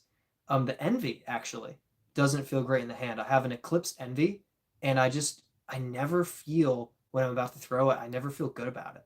So that's a big reason the Envy is not in the bag. Yeah. Brent says that my forehand scramble from the woods definitely still needs work, but yes, forehand short, but yes, his short distance forehand shots are solid. Yeah. Doc, for a bit when I started, I thought I was going to be forehand putter. Oh man, noobs playing disc golf is just fun to watch. Yeah. Yeah, that's fair. There's some things where you kind of think for a moment, oh, this is great. I'm going to do this. And it's like long term, no. But for a little while it kind of worked and you're like, oh, this is great. Luke, any cool video ideas you have that you want to share with us? Well,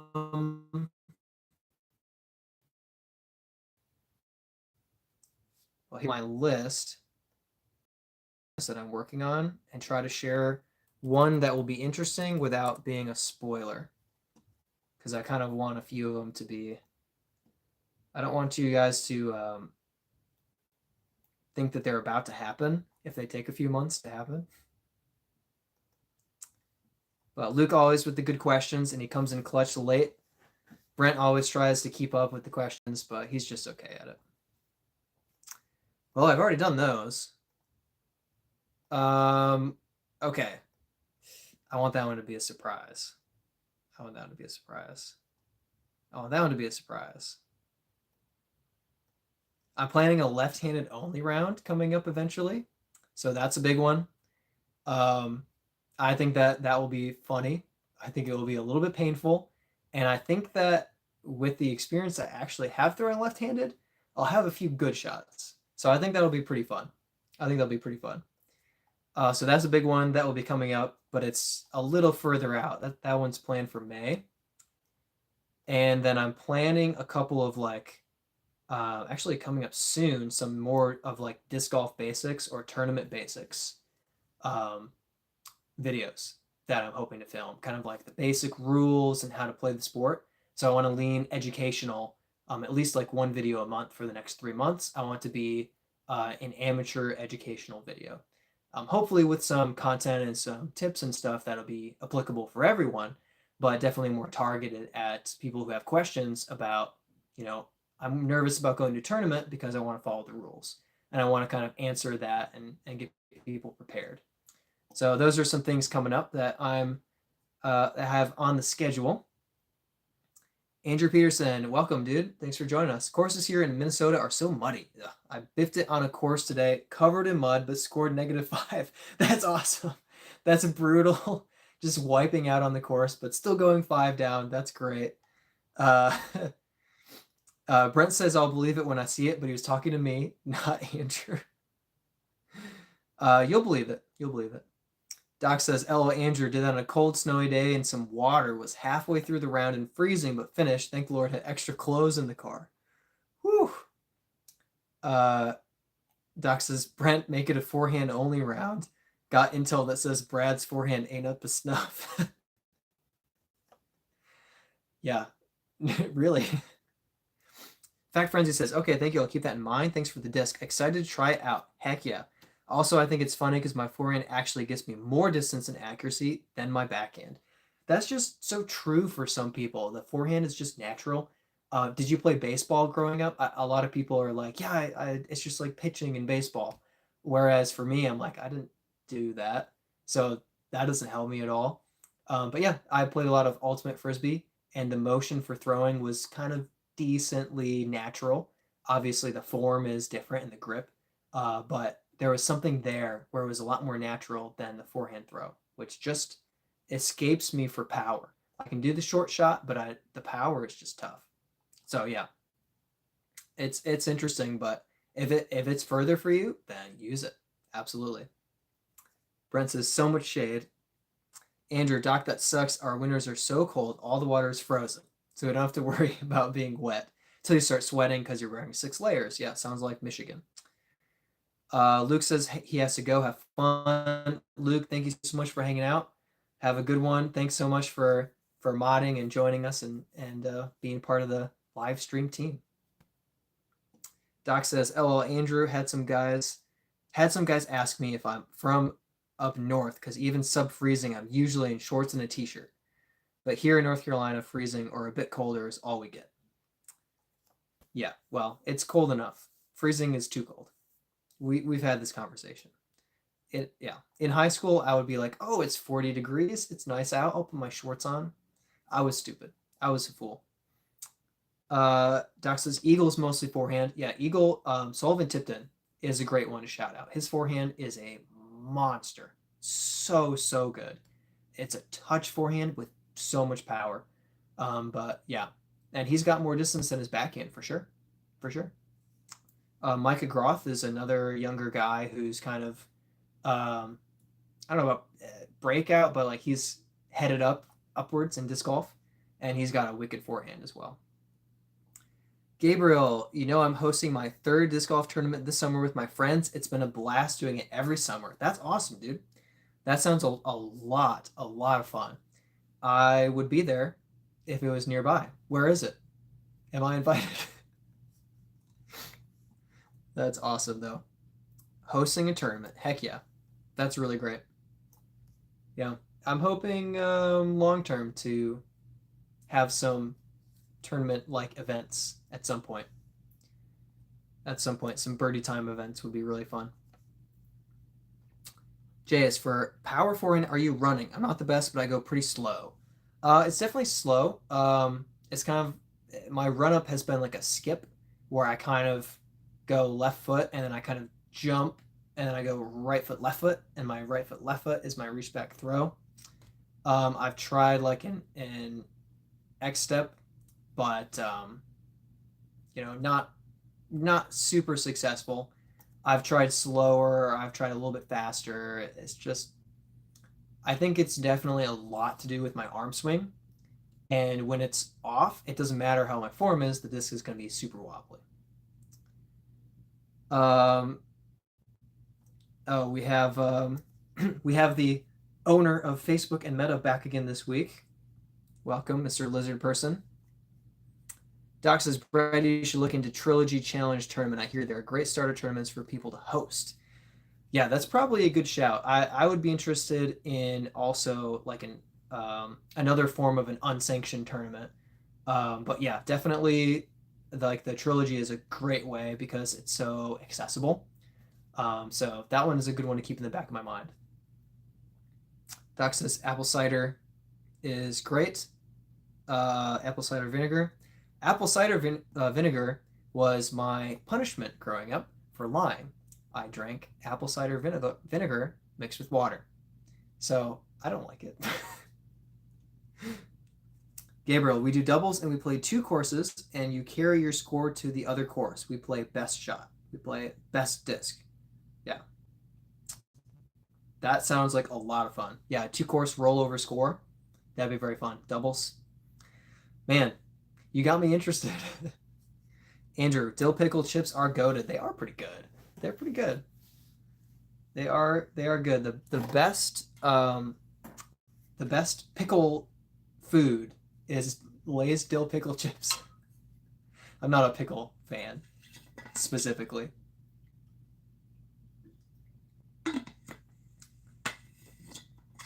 Oh gosh. Doc suggesting very unsanctioned tournaments.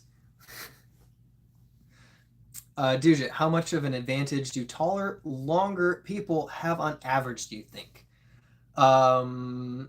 If I would give it a percentage, I would say at least like 10%. You can make up for a lot with mediocre form and a big wingspan. You can make up for someone else's decent form. So 10-20% advantage if you're tall enough. Uh, I'll put it this way. I trained in high jump for a couple of years in high school track, and I went from jumping like 5'2" to jumping 5'10", almost over my own height, very close. In competition, not just in practice. In practice, I did 5'10", 5'11". I don't know if I did 6 foot, but in competition, I got very close to clearing my own height. I'm 5'10" and a half, 5'11". One of the basketball players, Max, 6'2", goes one track meet, breaks the school record, no form, just tucked his knees up to his chest and jumped over the bar, 6'3". We had a small school. So he sets the school record at 6'3". He jumped higher than I ever did, but I jumped better than him every single time. Didn't matter. He was taller. Obviously, jumping is a big element for high jump and having height. But some of that, I think, translates to disc golf, where if you have that wingspan, you can make a disc move faster by the time it leaves your hand. You just can. So 10, 20%. Yeah, something like that. Brent says that he's going to give me more forehand tips this week. I might listen to them. I don't know. Undecided. Doc says too much advantage for tall people. Us teapots hate them. My brother's taller than me. Maybe that's the only reason he's still better than me. Is he's like 3 inches taller than me. Fact Frenzy didn't play much baseball, but I play a lot of football and ultimate frisbee too. I'm also a big runner. I think disc golf might be my new favorite sport. Good. Yeah. Disc golf, obviously, great sport. I did a lot of running. I did cross country and track. We didn't have football, but played a ton of ultimate frisbee. Yeah, sometimes people just have that forehand down. Not me. Dude says works in my favor, I guess. Yeah, if you have, I mean, look at Gannon. If you have the lankiness and the form, it's crazy what you can accomplish. Crazy. AB, same thing. Lankiness and form. They've got them both. Calvin even some lankiness and form, and he's tall. He's like 6'4", but he's not Gannon tall. But still, like lankiness and form.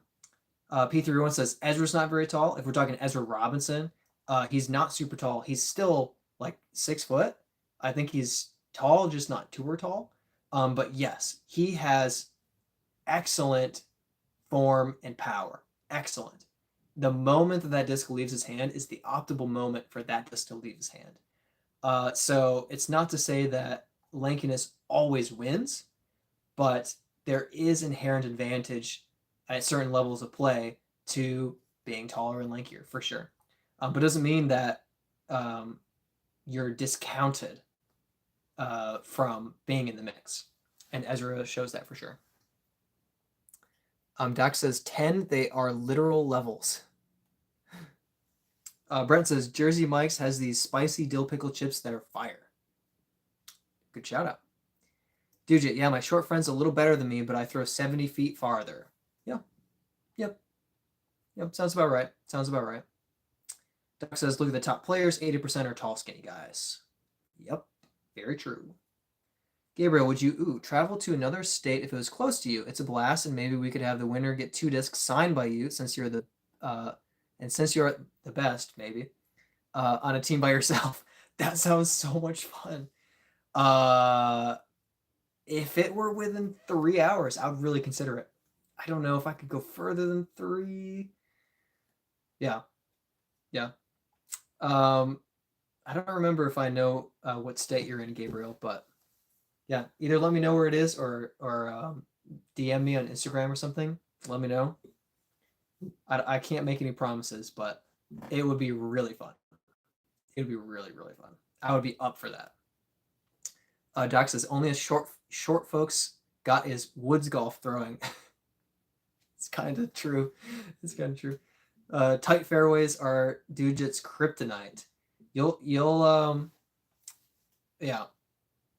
You'll benefit from continued practice on tight fairways because you'll get to the point where you can throw gaps confidently, and when you can go from open to wooded and keep competing, that is an all-around disc golf game that will help you win big tournaments where you have to play a course on each. Definitely helped me in the Chainhawk Open, not that big of a tournament, but MA1, because one of the north side was more open, Jonesville was more wooded, and I was able to play consistently well back and forth. And some people were playing pretty well on north side and kind of collapsed at Jonesville or couldn't cut it out in the open and north side, and I went 4 down, 4 down, 6 down, so pretty consistent throughout the weekend. Andrew Peterson, would you rather have to deal with a lot of water hazards or a lot of thick underbrush? And Doc says, how deep is the water? I lean a little bit toward thick underbrush because you can find your disc and throw from there, even though it's irritating. In water that's deep enough, you just can't find your disc, can't throw from there. So I would say I lean toward the underbrush, but I've had some nightmare stuff like toboggan in Michigan. You don't want to mess with that stuff. You get scratched to ribbons. So in some situations, maybe water is preferable. More motivating to stay away from it. Water is fun, but not necessarily the best. Tugkin, would you want me to your sponsor? Yeah, send me a sponsorship form and we'll see what we can do. Send me an offer. Andrew, deep enough not to get the disc back without a lake rake. Yeah, that's what I was thinking too. So yeah, Dox is usually underbrush. Dude just says underbrush. I'll have a chance for the disc. Yep. But itchy ankles, yeah. I got a lot of itchy ankles in Florida for sure. Doc says 5 a.m. comes early. Be well. Doc, thanks for jumping in. Thanks for joining us today. Always a fun time with you in the chat. See you next week, hopefully. And in the meantime, have a good week. Hope your work schedule goes well and isn't too crazy on and off. But yeah, catch you again. And Doc says, Andrew, if you're a disc golfer uh, without cut to heck ankles, you're not really a disc golfer. Dude just says, briars are a rite of passage. Yeah, that's toboggan at Michigan. Those briars are insane. Um, Florida is a lot of the we do have some sawgrass, but it's a lot of the palmettos, which are surprisingly scratchy and sharp. So you can get some nice slices on your ankles from those palmettos. So it's definitely there. There's also just like everything's alive. So everything you brush up against is probably irritating your skin to some extent in Florida. So that's kind of a mainstay as well. If you're going to wear shorts everywhere, you're just going to have to deal with itchiness fairly consistently. Yeah. Tuckin says, I'm offering you 5,000 bucks and benefits. Uh, Obviously depends on the fine print, but 5,000 bucks and some perks to play disc golf with a sponsorship is something I would be very interested in. Absolutely. Absolutely. Dude, tall socks are clutch in those situations. Yeah. I hate wearing tall socks, so I have itchy ankles. I like really short ankle socks. So I deal with the itchy. Just part of the territory. You know. But you're right. Tall socks are good. They're smart. They're wise. That's for sure. Absolutely. I want to thank all of you guys for. I'm not closing the stream. I made that sound like I was ending it. I'll keep going for a little bit. But shout out for everyone who's watching all of my content, join the live streams. All of you are helping me head toward that monetization level. And obviously, I reached the lower level a couple weeks ago, was able to do that giveaway and everything. But that full monetization level, I'm 84% of the way there and closing in quickly. So thank you guys for all the support. Dude says, all right, gotta sleep 4 days to spring break and a few tourneys though. Have a good night, everyone. Dude, have a great one. Enjoy. Hope your spring break is awesome and full of disc golf. Thank you so much for joining tonight and hanging out in the stream. Oh gosh. Andrew, another real question. You hit a beehive off the tee. You retrieving that disc or moving on to the next hole? I am allergic to some bees, so I will not be touching that disc for a while. I will ask someone else to get it. Yeah, not risking that. Tuckin, start the stream the way I want. This will be an unusual deal. Like I said, depends on the fine print. I make no promises. Jay says, peace, Dujit. Dujit hanging out for a long time. Got a lot going on. Any of you guys have tournaments coming up or league or any cool courses that you're playing coming up soon? I've got a point series championship coming up this weekend. So I've got kind of like a warm-up tournament Friday with Brent at Wingate, and then the championship is Saturday. I think it's 2 rounds. With it's unsanctioned, so it's a chance to actually win some cash. So I could take some money home without losing my amateur status. But I've got that coming up. Then the week after that, I've got the Queen City Gambit, which is B tier at Nevin, Eastway, and Nevin. So I'm playing Nevin twice, and I believe I'm playing Nevin and Eastway on Saturday, and then Nevin on Sunday. So Sunday round at Nevin is potentially going to be brutal, exhausting, but I'm looking forward to it. Brent says he's playing an event Friday with this random guy. Yeah, is his name Jake? Does he work with you? Pretty sure that we're on a card with Jake. Not my brother Jake, the other Jake. As our inside joke is, I'll be playing with some guy I found in a Walmart parking lot. Uh, I said that to Brent a few weeks ago, and he commented it on one of my videos. And then somebody was like, "Why would you say that?" Well, here's the context. Brent commented it on a video that he is in. He called himself. Brent called himself a guy. It looks like you got found that guy in a Walmart parking lot. And within 2 minutes, somebody was like, "Why would you say that? Because he has a beard? That doesn't make any sense." And Brent was talking about himself. It was very funny. It was funny to me because I was like, "No, no, joke. It's an inside joke." Uh, Jake's working Friday, like the lame-o. JS, are there age brackets for lower tier tournaments? Usually, if it's a sanctioned tournament, they have age protected divisions. So they'll have junior divisions, like MJ 18 for younger than 18, MJ 15, or FJ 15 for younger than 15. And then they'll have 40 plus, 50 plus, 55 plus. So those divisions, those age protected brackets are usually available. And sometimes they're not listed, but if you go to sign up for a tournament and you comment, "Hey, will there be, a 40 plus division?" They'll add it so that you're able to play. I believe they no longer have to give a trophy if it's only one person in a division. So it's possible you might jump into a division and win, but not get like a trophy for it, which makes sense.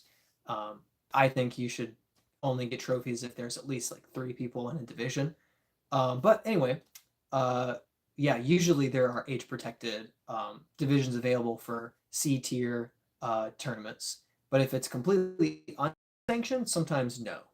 If it's a fundraiser doubles, they don't usually have like an age protected doubles. Or if it's like the MVP Circuit Challenge, usually they don't have age protected. Usually they do like ratings, 800 to 850, 850 to 900, 900 to 950, or 935 or whatever. So kind of divisions, but they don't have like the age differentiation. They just have all rated players playing against other rated players. So that's what you can probably expect. Andrew, speaking of cool courses, I really want to get a drone, fly through courses POV of the disc style, and post the vids on YouTube. That'd be really cool. That'd be really cool. I like the drone flyovers that Jomez does. I'm sure you're saying something similar, but less of just a static flight and more of like a disc flight, which would be really cool. Really, really cool. Yeah, that's a cool idea. I really like that idea. And if you ever are doing that and you want to also post one of the videos on my channel,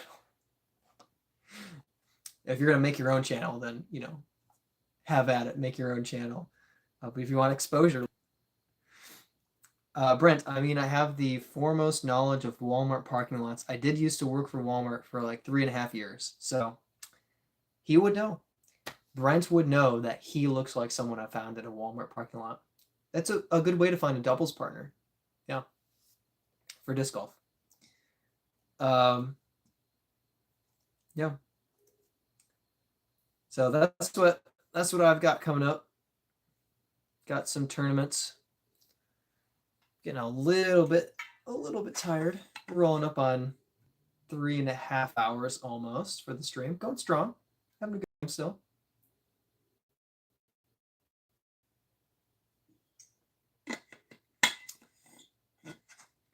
P31. I'm kind of new to disc golf.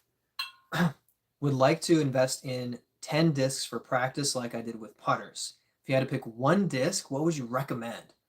Oh, man. For driving.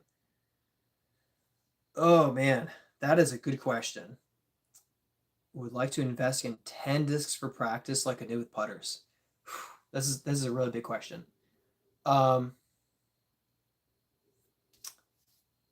I think the Brave is just such a good disc. The gentle understability. But I don't want to tell you to buy 10 Braves. My thought is you want excuse me. Voice is starting to run a little bit dry. So here's my thought. I think you want a disc that if you have a more stable one and a more flippy one, they're super useful. So I think you want a fairway, you want a somewhat neutral fairway driver so that if you get a couple flippier ones or some beat in, you'll be able to hit some nice ones. And then if you have some that are just kind of more stable to overstable, then they're super reliable and you can use them when it gets windier. So maybe even something like an FD, a T-Bird, the Brave, or the River. Maybe it's a little more neutral than the Brave. The Brave is well, actually, maybe not. But anyway, they're both fairway drivers with good glide and a little bit of turn. Uh, that's my initial thought: is some type of workhorse fairway driver where with 10 of them, when you start to find out the variations between the discs, you'll be able to hit a variety of different lines with them, and they'll be super useful in a lot of different situations. So that's my thought. I'm not sure. I haven't really thought that through. Um, for me, I would go with my driver I use the most, my mid I use the most, and I would get a stack of each and like lean into getting really good with those discs. That's kind of what Johnny McRae recommends is like pick your driver and get 10 of them, pick your mid and get 10 of them, and get really, really good with those discs. Um, I don't know. That's my thought process, um, as partial as it is. Andrew, sounds like a collab in the making. Now to learn to fly drone. Heck yeah. I've done a tiny, tiny bit of drone flying, and obviously it helps if you have the camera so that you can see the flight of the drone through the drone's perspective. Because otherwise, when it turns, it's hard to like reorient based on its direction. But it's very fun to drive fly drones around. It's very fun. P3 gonna look into those discs. Thanks. Yeah, I hope it helps. I hope it's not bad advice, really. But yeah, I don't think you can go wrong with a disc you already really like, but you can see it being useful if you have multiples and if they fly a little differently. So I don't know if you already have something in the bag that you can do that with.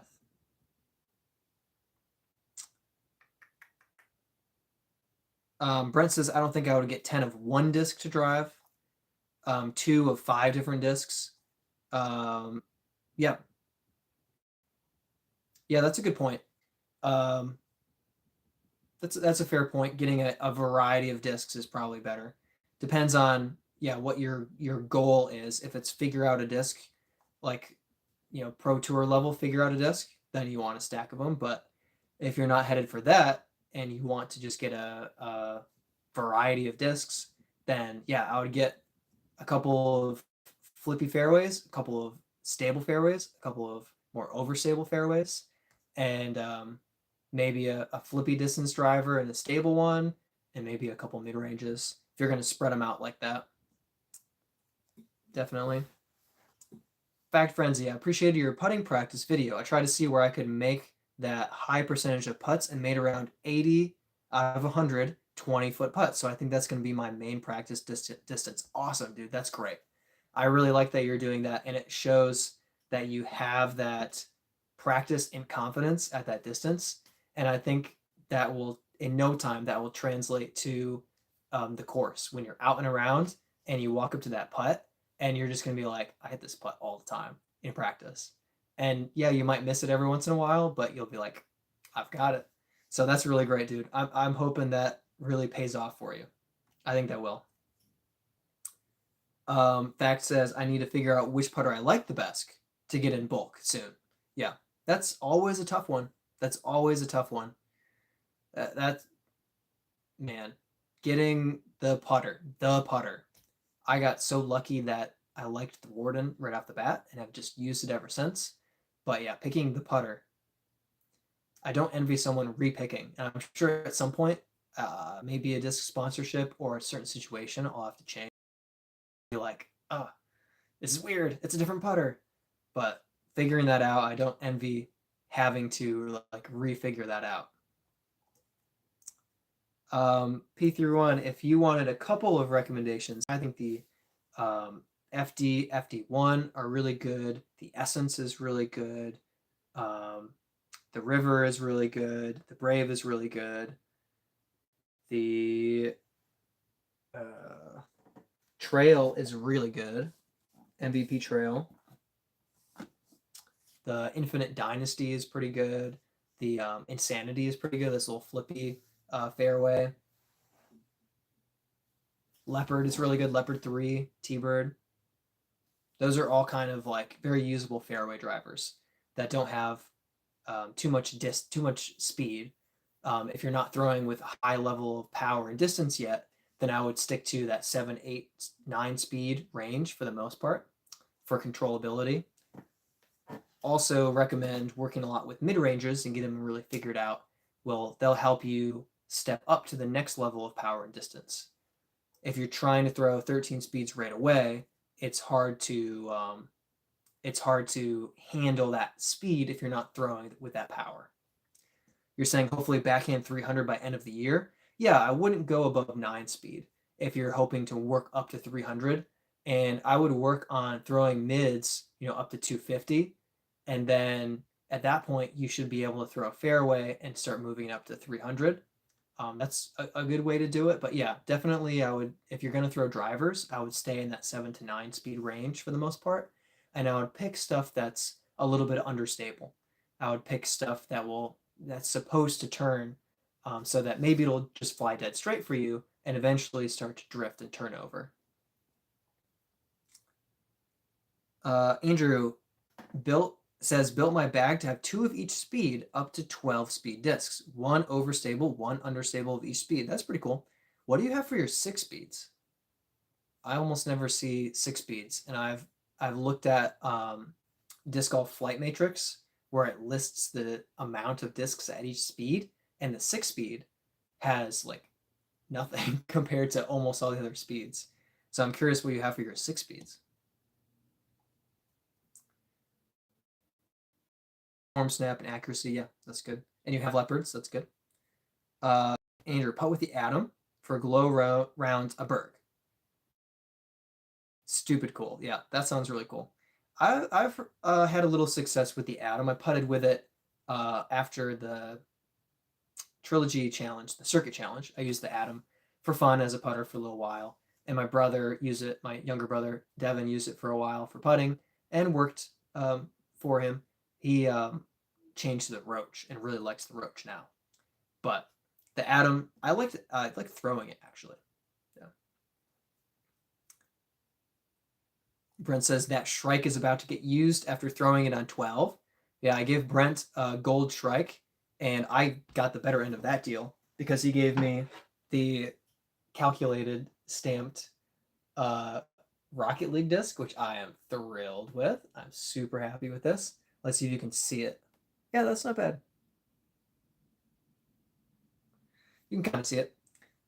So I gave Brent a Shrike, and I got this brand new calculated stamped Rocket League disc, which I'm pretty thrilled with. So got of that trade. Don't tell Brent, but that Shrike is pretty nice. Brent says he was giving it to me anyway. I know he was. He's just that kind of nice person. But I felt like giving it as a trade was really good. Yeah, it just worked out as a trade. I'm just trying to I'm trying to spin it as a mutual thing.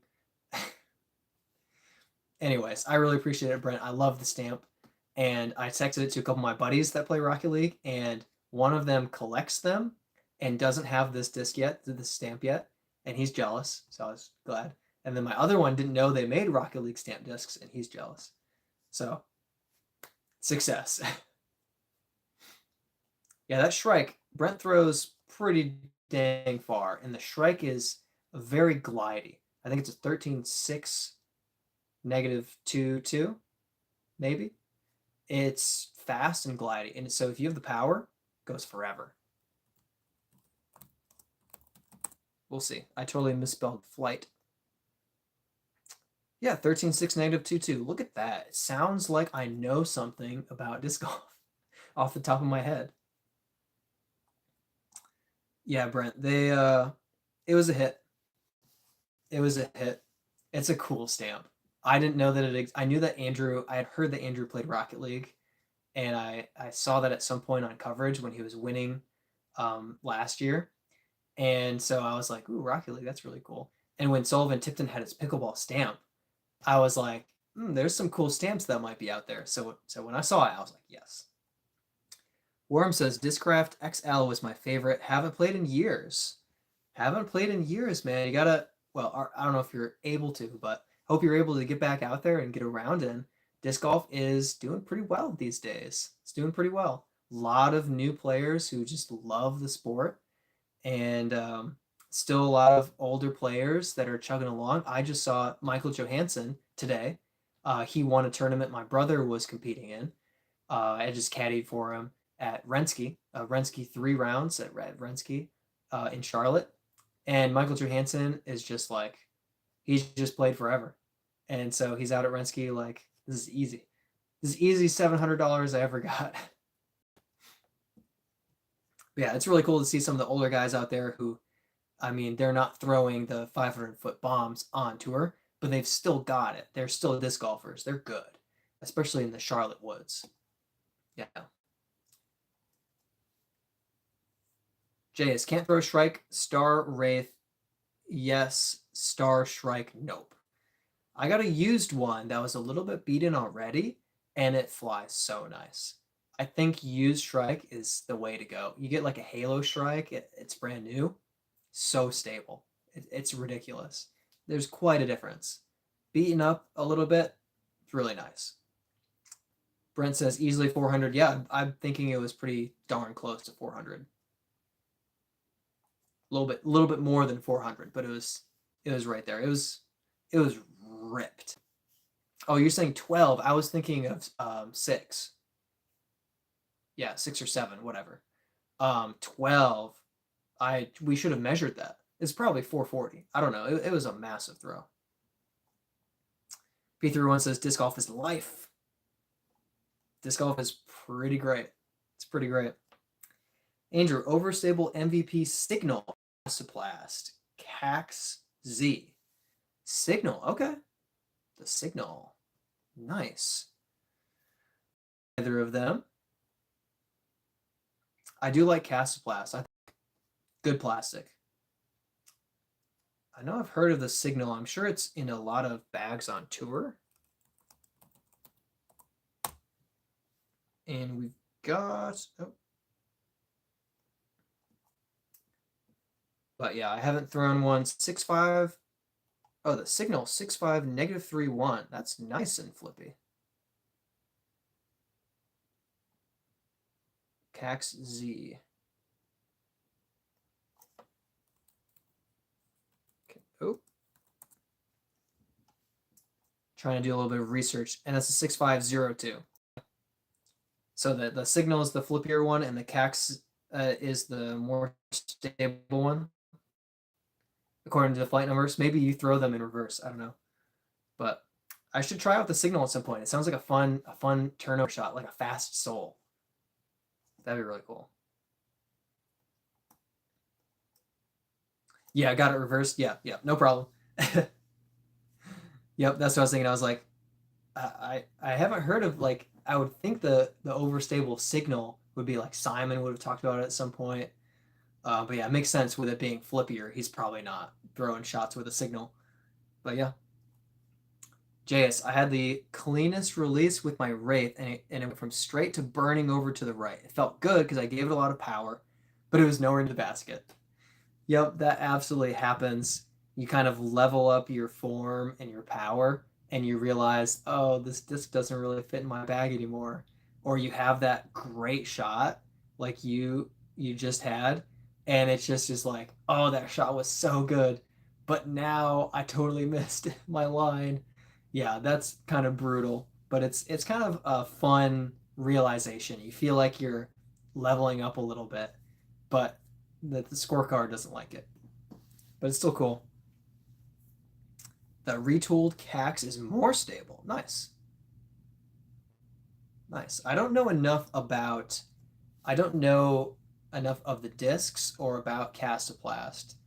I just don't have that experience and familiarity, but everything I've grabbed, I'm like, ooh, I like this plastic. So I'm convinced of Casiplast quality, for sure. And of course, I've thrown a Berg. But other than that, I haven't actually thrown much Casiplast. I should get more experience with that. JS definitely was a level up, didn't care about the score. Headed out. Peace. JS, thank you so much for hanging out today. I'm wrapping up the stream soon anyway, so you're not missing out on anything. But appreciate you coming around, chatting with us, hanging out. It was a really good time. And I'm getting pretty tired, so I'll call it pretty soon. So get your comments and questions in soon before we end things. Fact, do you like elevated baskets? I find that it's really satisfying to make a putt on them because of the risk. You have a long comebacker if you miss. I don't mind elevated baskets. I think they're fun. I definitely treat them differently. I won't run, especially my putts, from as long. So normally I'll run a jump putt 60 or 70 feet out, sometimes maybe an 80 footer. When I'm putting at an elevated basket, it's like 40 is a pretty hard limit. Maybe 45, I'm running that putt if there's no wind. But past that, I just feel like, yeah, you sail it by, you miss your comebacker, and you're like, man, I'm so stupid. But yeah, I enjoy it. Not incredible at elevated putts with my putting style. With my push style, I go normally up and drop in. So when I'm trying to get up and over an elevated basket, it's a little bit harder to get all of that height for myself. So sometimes I will switch to a straddle putt to get a little bit more of that swing and pop on my putt for the elevated ones. But I do enjoy them. I think they're a fun, they're an enjoyable challenge to putt higher up, for sure. So definitely enjoyable to putt on elevated, rewarding when you hit the putt, devastating when you miss the comebacker. So yeah, there's a fun little risk reward there. Definitely. Andrew says Casiplast is a tier. If you're going to try some, the iDog, the Crute, the Cactus, the Alva, you won't be disappointed. Okay, keep those in mind. Keep those in mind. Yeah, yeah. I'm trying to remember. I had a friend in Florida who threw some Casiplast. Obviously, you've got Joey Buckets just representing the brand out there last year. Wow.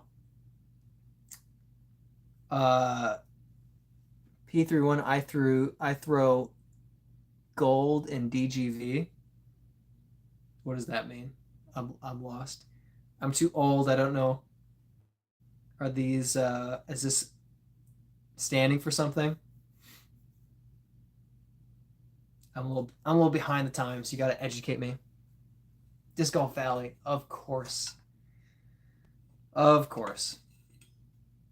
Oh, is that the guild? Oh, the gold. Okay. I couldn't tell if there was an extra I in there. Yeah, the gold. The name of a Casiplast disc. Yeah, that makes sense. That makes sense. Yeah, I should have picked up on Disc Golf Valley. But I don't play it anymore. I really did enjoy when I was playing Disc Golf Valley. It's so much fun. It does a good job in a mobile game of representing the disc flights and letting you experience the disc and the distance. It's just a lot of fun. A lot of fun. But yeah, not not installed on my phone for sake of where I spend my time, and I had to dump all the mobile games off my phone to make sure that I was able to edit my videos, get my shorts out every day, etc., and get my filming in. Yep. Yep. But Disc Golf Valley is a lot of fun.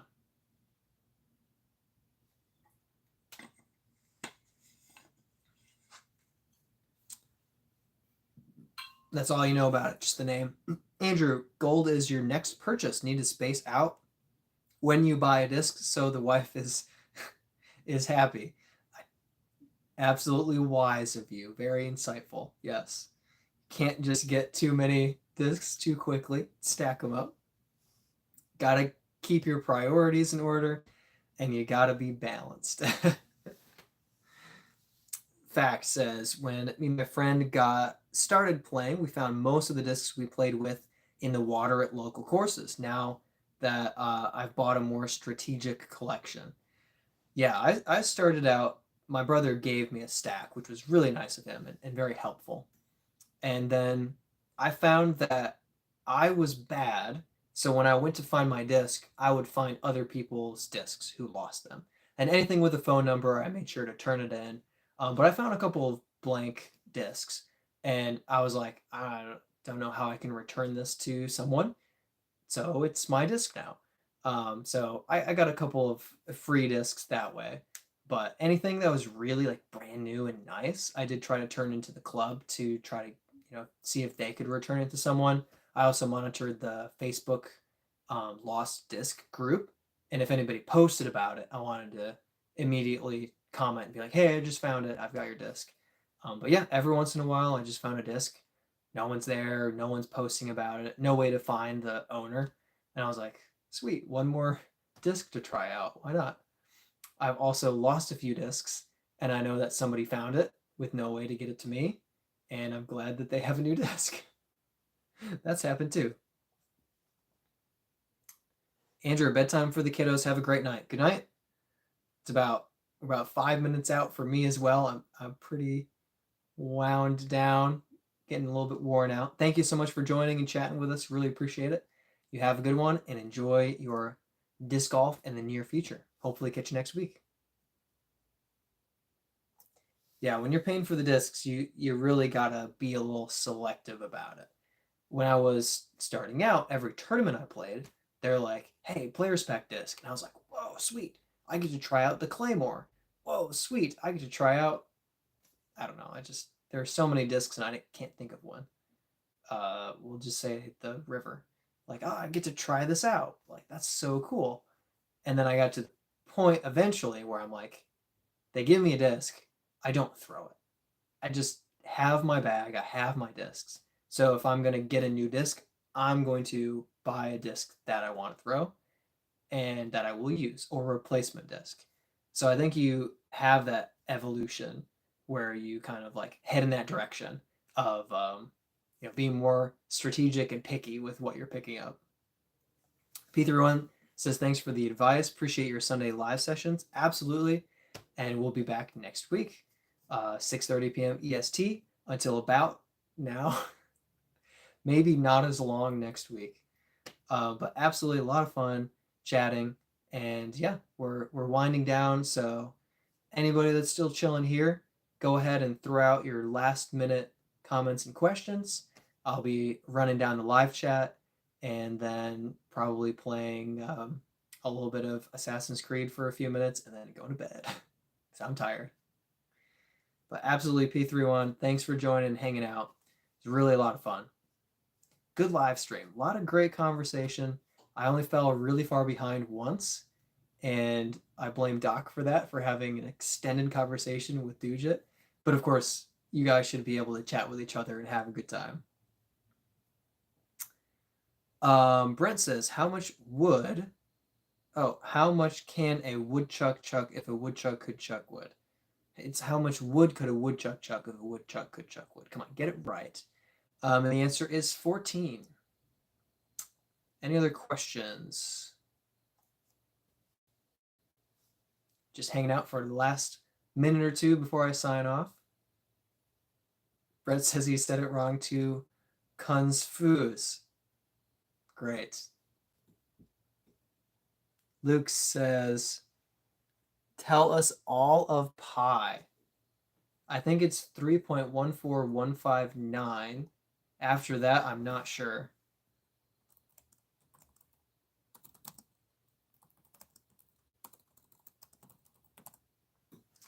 It is 3.14159265358 Okay, I'm not doing any more. But I was right. I was right.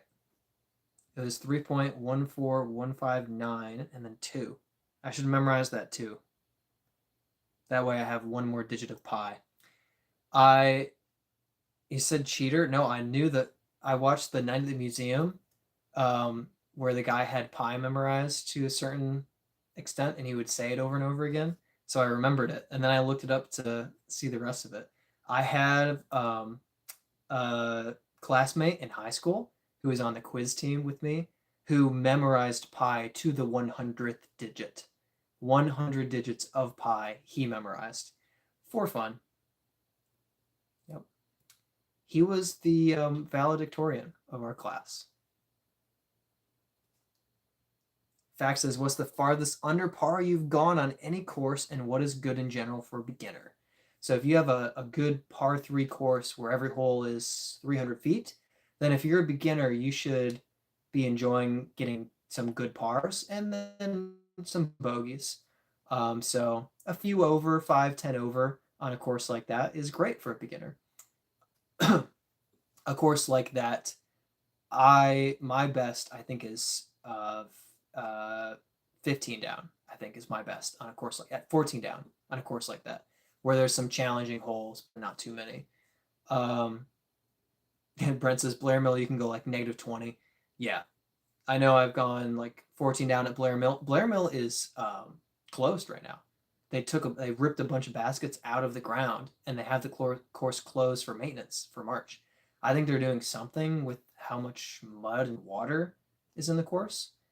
Um, anyway, I went there to play and ended up doing some field work, but yeah, baskets are ripped up. Anyway, yeah, I think my best solo is 14 down on an 18 hole course, and it had a couple of 350-foot holes. So it wasn't like every hole was super duper easy.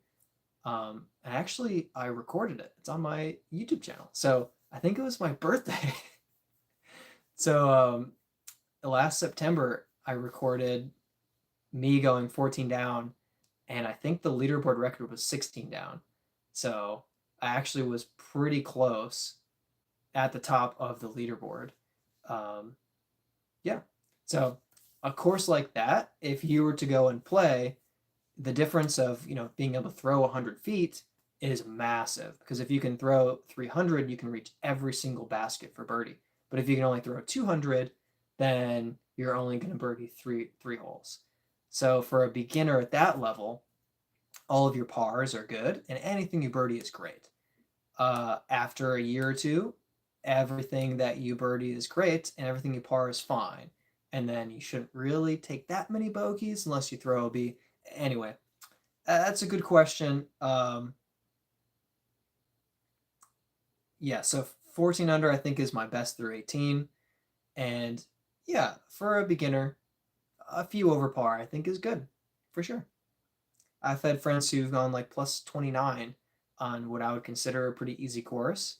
And so you're gonna be doing better than that. Yeah. Brent says interesting. It is. It's interesting. Okay, guys, I am tired. Luke says Devin. I wasn't thinking of Devin going 20 over, but fair. He has had a couple of high score rounds, but to be fair, I think it was the long bats. That's a good one, man. That's a good one. All right, that's a good one to end. Making fun of Devin. All right, guys, thank you so much for joining the live stream. Always, always appreciate all of you for supporting me, for supporting the channel. We're headed on our way to that full monetization status. We're on the way, doing a great job, and all of you hanging out in the live stream today are just helping me get there. So thanks again. Always love you guys. And Vax says, that's great. One time I went +4. My dad went 44 over on a course we played for the first time. It happens. It happens. All right. See you guys. Peace out. And oh yeah, I have to actually turn off the stream on my phone. Okay, we got this.